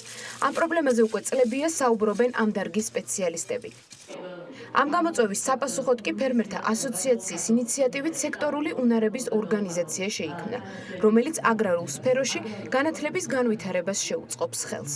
დღევანდელ დღეს სექტორში გამოწვევა არის ყველაზე დიდი განათლება, მათ შორის მოკლევადიანი ტრეინინგები და მათ შორის გადამზადებული კვალიფიციური კადრი და ვფიქრობთ, რომ ეს სექტორული ორგანიზაცია სწორედ ამას მოემსახურება, რომ ბაზარზე რა მოთხოვნაც არის, შესაბამისად უკვე დაეხმაროს კერძო სექტორს და სახელმწიფოს იმ კურიკულუმების მომზადებაში, რომელიც რეალურად ჭირდება დღეს ბიზნესს და შემდეგ უკვე მიაწოდოს გადამზადებული კვალიფიციური კადრი. ყველაზე მნიშვნელოვანი არის ის, რომ გადმოგოქვს საუკეთესო პრაქტიკა შვეიცარიიდან. შვეიცარიაში მსგავსი ორგანიზაცია არსებობს და ძალიან კარგი, ესე ვთქვათ, წარმატებები აქვს ამ კუთხით და ვფიქრობთ, რომ ეს საუკეთესო პრაქტიკა გადმოვიტანოთ და დავაფუძნოთ ეს ორგანიზაცია, სადაც ესე ვთქვათ, ყველა სექტორული ასოციაცია სოფლის მეურნეობის მიმართულებით იქნება ჩართული.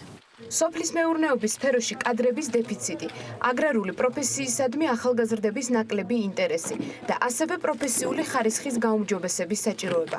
ეს ის ძირითადი გამოწვევებია, რომელსაც დღეს აგრარულ სფეროში მომუშავე ბიზნესები ხვდებიან. ორგანიზაციის საქმიანობის პროცესში ფერმერთა ასოციაციასთან ერთად აქტიურად იქნება ჩართული განათლების სამინისტროც.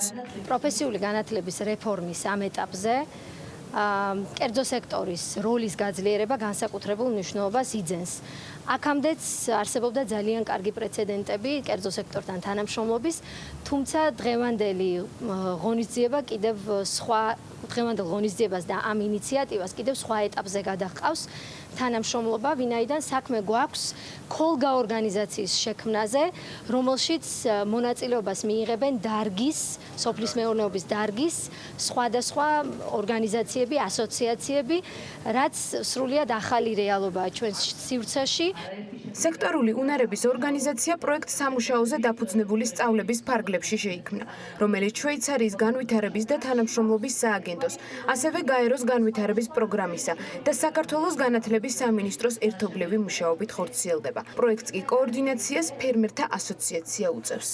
ეს არის გამორჩეული დარგი, სადაც პროფესიული განათლება უნდა იყოს შედარებით განსხვავებული, საჭიროს განსხვავებულ მიდგომებს და შესაბამისად გაეროს განვითარების პროგრამა თავის პარტნიორებთან, საქართველოს ფერმერთა ასოციაციასთან ერთად ახორციელებს იმ ღონისძიების იმქმედებს, რომელიც მომავალში ხელშეუწყობს უფრო კონკურენტუნარიანი პროფესიული განათლების დანერგვას ამ დარგში, რაც საბოლოო ჯამში დარგის კონკურენტუნარიანობასაც შეუწყობს ხელს მასში დასაქმებულების და ასევე ეკონომიკური აქტორების, ანუ ფერმერების და ასევე დამსაქმებლების ინტერესებს.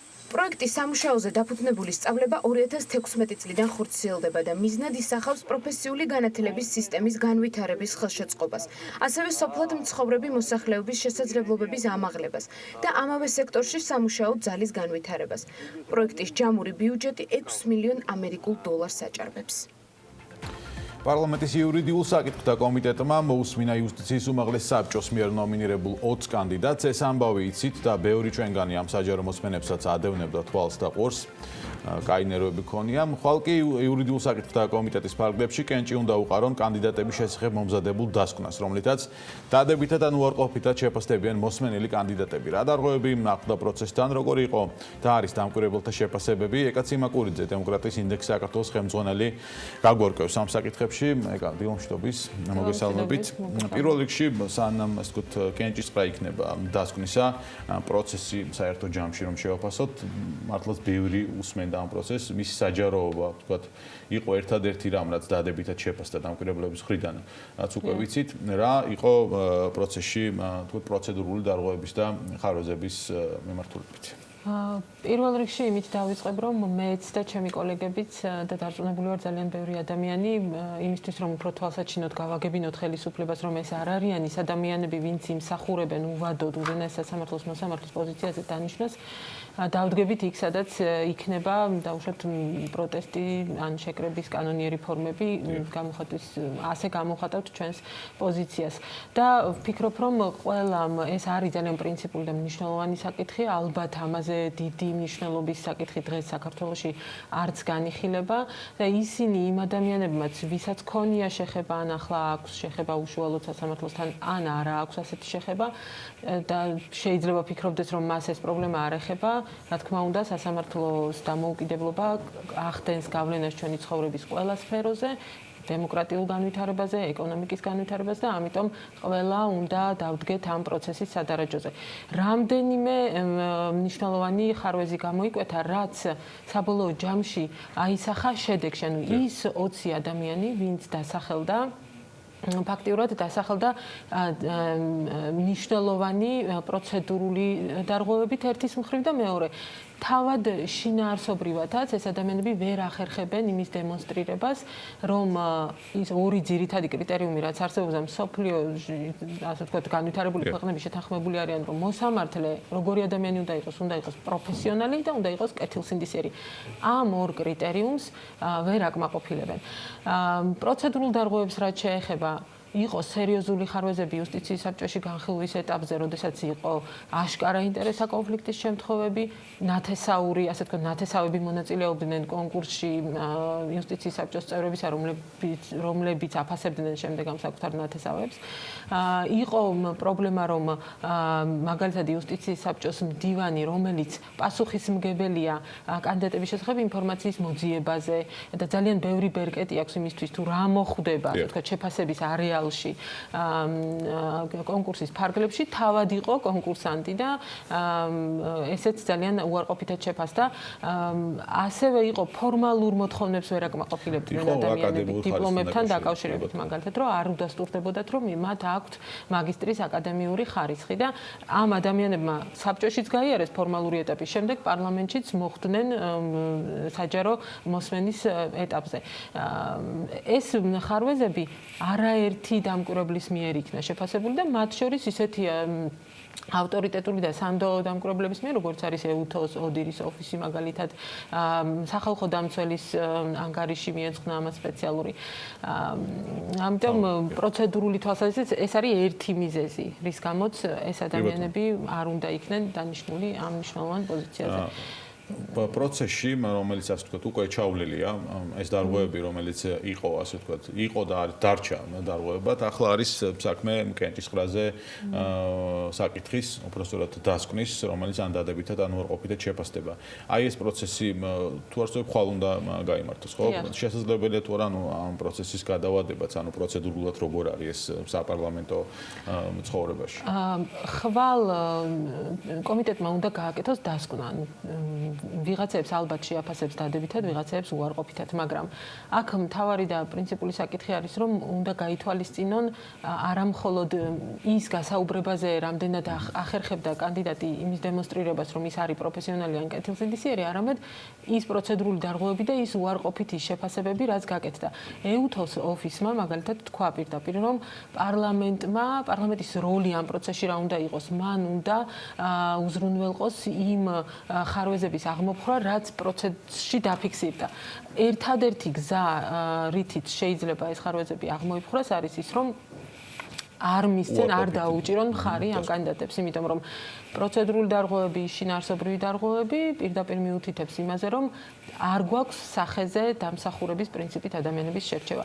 მნიშვნელოვანი რაც ასევე უნდა აღინიშნოს, რომ ერთი წლის წინ დაიწყო რეალურად ხო ეს პროცესი გვახსოვს ყველას, რომ პირველად რომ ჩავარდა 10 კაციანი სია, შემდეგ დაიწყო პარლამენტმა პროცედურებზე მუშაობა და შემდეგ შევიდა კანონში ცვლილებები, რომლის მიხედვითაც უნდა მომხდარიყო ამ ადამიანების შერჩევა.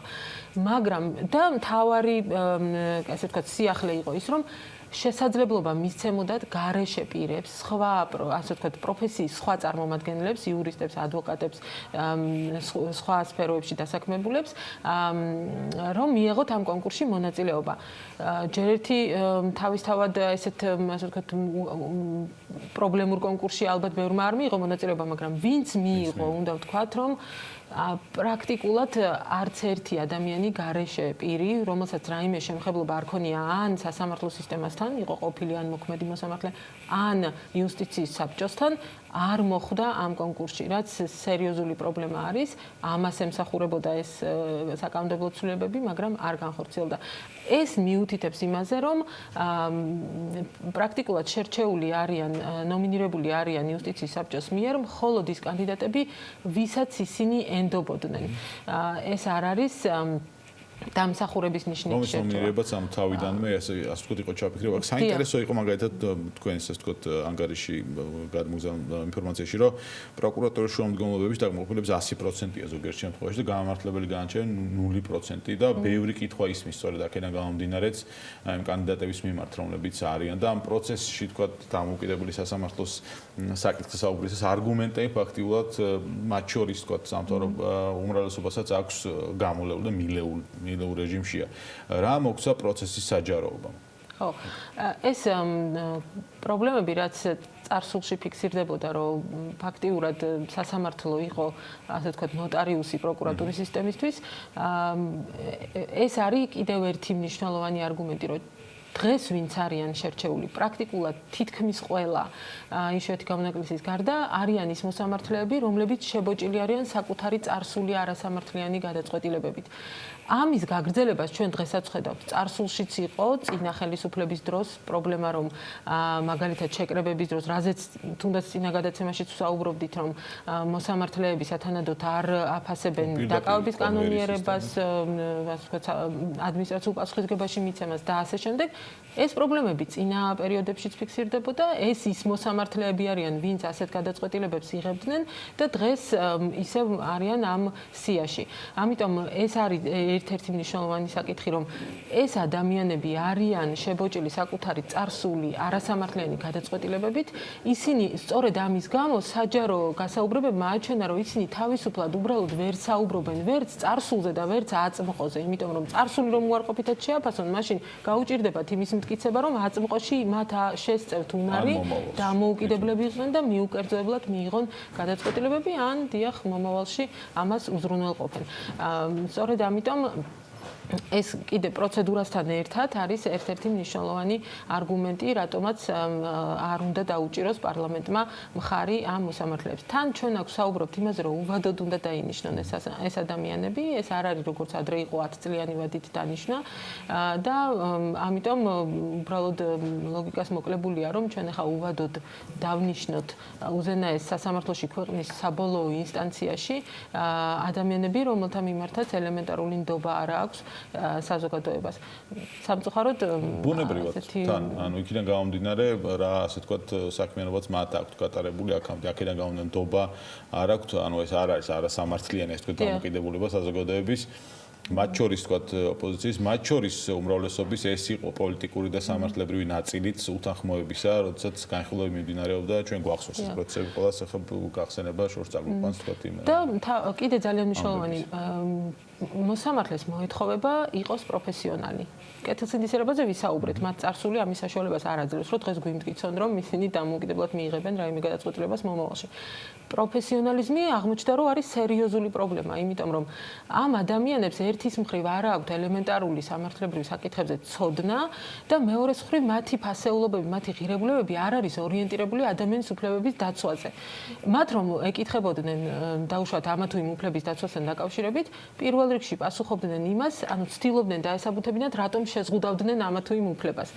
პრაქტიკულად ყველა უფლება ასე რომ შევხედოთ არის შეზღუდული, ხო? ანუ თითზე ჩამოსაძლებელი რამდენიმე უფლება არის, რომელიც აბსოლუტური უფლებების კატეგორიაში შედის და მოსამართლე, რომელიც ორიენტირებულია იმაზე, რომ რამენერად დაასაბუთოს, როგორ შემიზღუდოს ესა თუ ის უფლება, არის აბსოლუტურად არასწორი ღირებულების და ფასეულობის. ამიტომ პროფესიონალიზმი ერთის მხრივ პირველი მეორე კურსის რაღაცა ელემენტარულ საგამომცემლო პროგრამის მოთხოვნებს ვერ აკმაყოფილებდნენ, ესეც ძალიან ხშირად დავინახეთ და მეორეს მხრივ მათი მიდგომები უფლებების დაცვასთან დაკავშირებით სრულიად არასწორი იყო.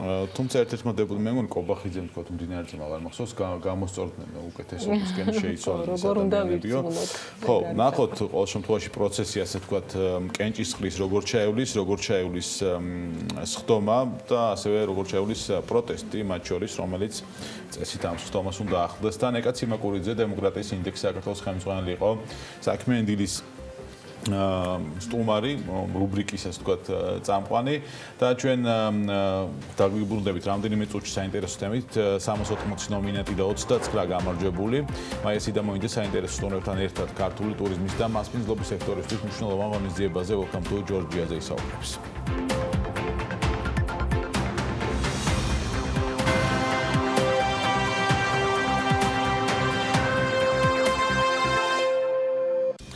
დეკემბერში შერატონ გრანდ თბილისი მეტეხპალასმა ქართული ტურიზმის და მასპინძლობის სფეროს ყველაზე მნიშვნელოვან ღონისძიებას welcome to Georgia-ს მასპინძლა ტურიზმის ეროვნული დაჯილდოების მეხუთე საიუბილეო ცერემონიაზე ღონისძიება 380 ნომინანტ შორის 29 გამარჯვებულს ავლენდა და გამოუვლინა 27 განსხვავებულ ნომინაციებში მათ შორის ახალ ნომინაციაში რომელიც სპეციალურად UNDP-სთან თანამშრომლობის ფარგლებში შეიქმნა მაია სიდამოინძე Pro Travel Georgia-ს მართველი პარტნიორი მარინა ჩაიკას ტურიზმის ეროვნული დაჯილდოების დამფუძნებელს მარი ჯობავას Four Seasons in Georgia-ს ერთ-ერთ დამფუძნებელს მასპინძლობ დილამშვიდობის მოგესალმებით. დილამშვიდობის დიდი მადლობა ბექა.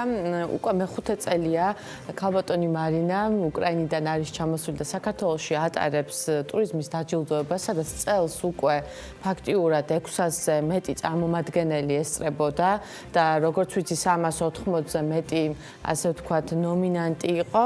მე პირველი კითხვა მექნება ქალბატონ მარინასთან უკვე მეხუთე წელი არის ტარდება ტურიზმის დაჯილდოება და რითი იყო წელს ეს განსაკუთრებული რა სიახლეები იყო და ასე ვთქვათ გამოირჩეოდა წლევანდელი დაჯილდოება.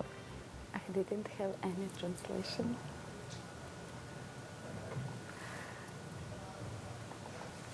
მარიამს ვკითხავ გარკვეული პრობლემები გვაქვს თარგმნასთან დაკავშირებით, ამიტომ მე მარიამთან გადავალ მაშინ თქვენ განსაკუთრებული ასე ვთქვათ ჯილდო გადმოგეცათ, როგორც სოციალური კამპანია ყველა მიცით უკვე Spend Your Summer in Georgia.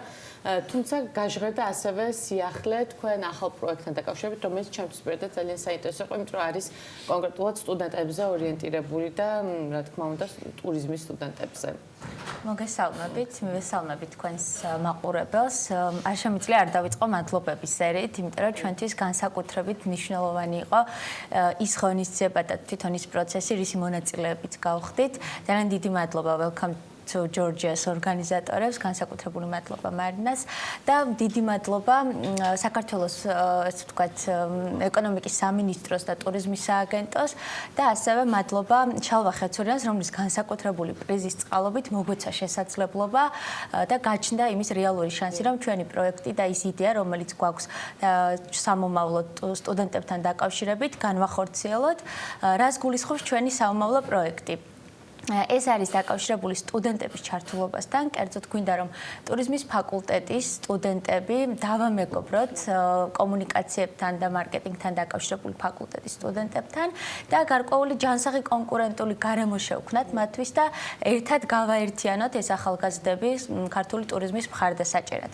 ეს იქნება შემდეგ უკვე პროექტის დაახლოებით 3-4 თვიან პროექტს ვარაუდობთ, რომლის შემდეგაც მიეცემათ მათ შესაძლებლობა იმ საქმეში, რომელსაც ისინი განახორციელებენ მიიღონ ანაზღაურება და სწორედ ამ ანაზღაურების ნაწილში გვჭირდებოდა ჩვენ მხარდაჭერა კერძო სექტორის და ეს მხარდაჭერა მივიღეთ ამ ღონისძიების წყალობით და დარწმუნებული ვარ რომ კიდევ მეტი ორგანიზაცია გამოთქვამს სურვილს რომ ითანამშრომლოს ჩვენთან ამ საერთო საქმის კეთების პროცესში. როგორ აპირებთ თვითონ Spend Your Summer და უკვე 4-ვე სეზონს პრინციპში შეეხება ამ კამპანიის გაგრძელებას უკვე მომავალი ასე ვთქვათ თვეების და წლების განმავლობაში?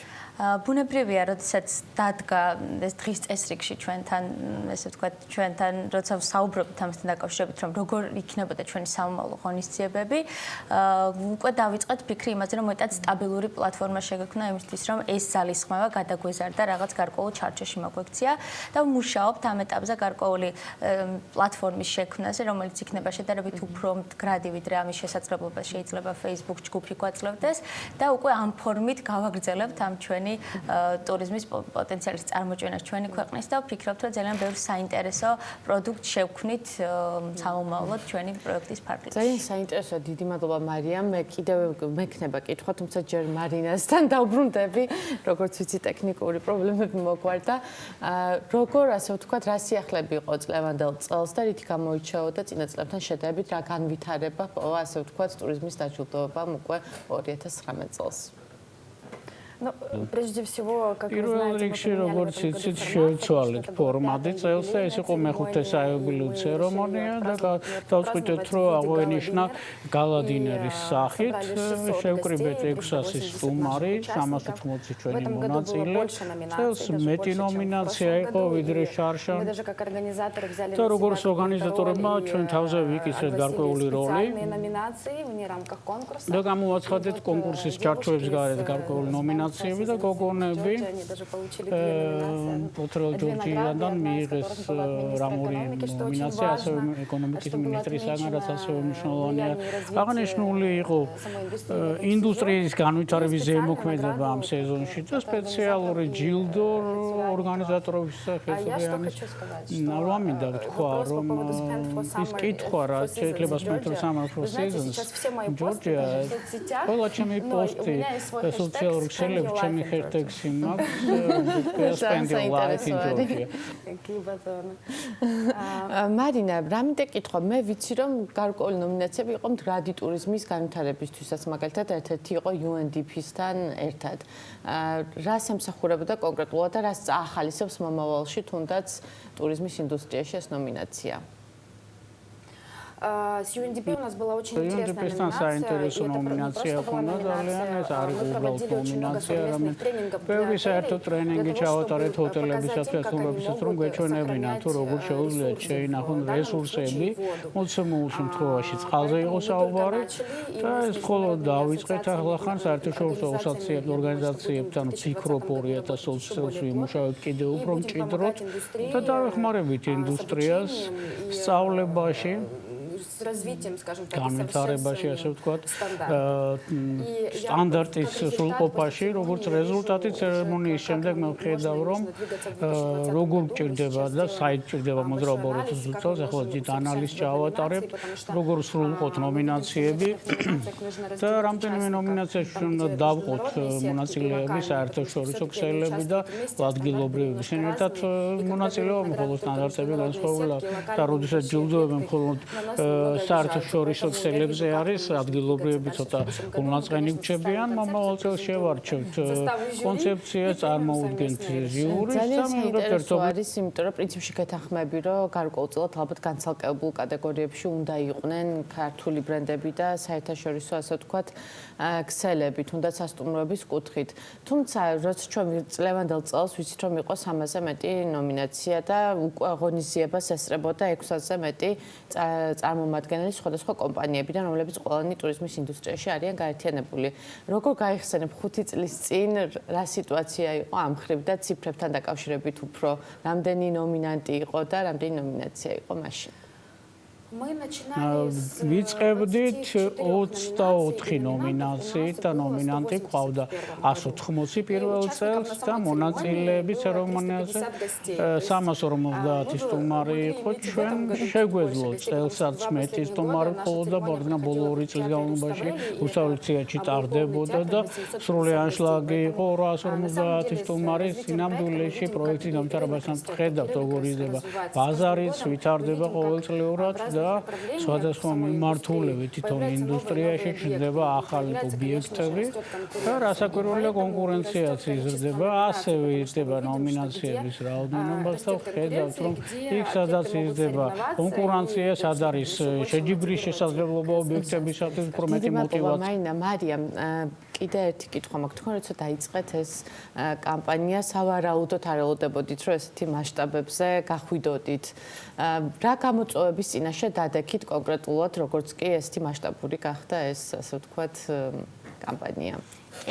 დასაწყისიდან ნამდვილად არ იყო ამ ყველაფრის დასაწყისს ვერ წარმოვიდგენთ რომ ესეთი გაგრძელება ექნებოდა და ბუნებრივია ეს იყო ჩვენთვისაც მოულოდნელი და კიდევ უფრო იზრდებოდა ყოველდღიურზე პასუხისმგებლობა როცა ანალიზებდით რომ ეს საქმე და ეს უკვე ძალისხმევა გადაიზარდა და უფრო მეტი და მეტი საქმე უნდა გაგვეკეთებინა შესაბამისად ყველაზე სტრატეგიული გადაწყვეტილება მივიღეთ მაშინ როდესაც მივხვდით რომ ზაფხულის სეზონი მორჩა და რას ვაკეთებდით შემდეგ და რა თქმა უნდა უკვე შეუძლებელი იყო ის ძალისხმევა და თუნდაც ის მუხტი, რომელსაც ჩვენ გრძნობდით ამ ზაფხულის სეზონის განმავლობაში, არ გადაგვეზარდა უფრო მნიშვნელოვანი საქმეების აკეთებლად. შესაბამისად, გაჩნდა ძალიან ბევრი გამოწვევაც, ბუნებრივია, რაც პირველ რიგში დაკავშირებული იყო თუნდაც ფინანსურ ნაწილთან, ეს უკავშირდებოდა იდეებს და უკვე პროექტებს, რომელსაც საჭიროებდა თავის ფინანსურ კონტრიბუციას და მინდა აღვნიშნო, რომ ჩვენი კამპანიის განმავლობაში ძალიან დიდი არის კერძო სექტორის ჩართულობა და მათ მხარდაჭერა ძალიან ბევრ კომპონენტში უგრძნობთ. ამ ეტაპზეც, როცა ჩვენ დავინახეთ რეალური საჭიროება, რომ სტუდენტები, ახალგაზრდების ჩართულობა მოვახდინოთ ტურიზმის სფეროში და კიდევ უფრო ინოვაციური გზით მოვახდინოთ ჩვენი ტურისტული პოტენციალის წარმოჩენა, გაგვიჩნდა იდეა, რომ გავაკეთებინა სტუდენტების პროექტი და აქაც, ესე ვთქვათ, კერძო სექტორის მხარდაჭერით ფიქრობთ და უკვე გვაქვს კონკრეტული მონახაზი, როგორ შეიძლება რომ ეს პროექტი განვახორციელოთ.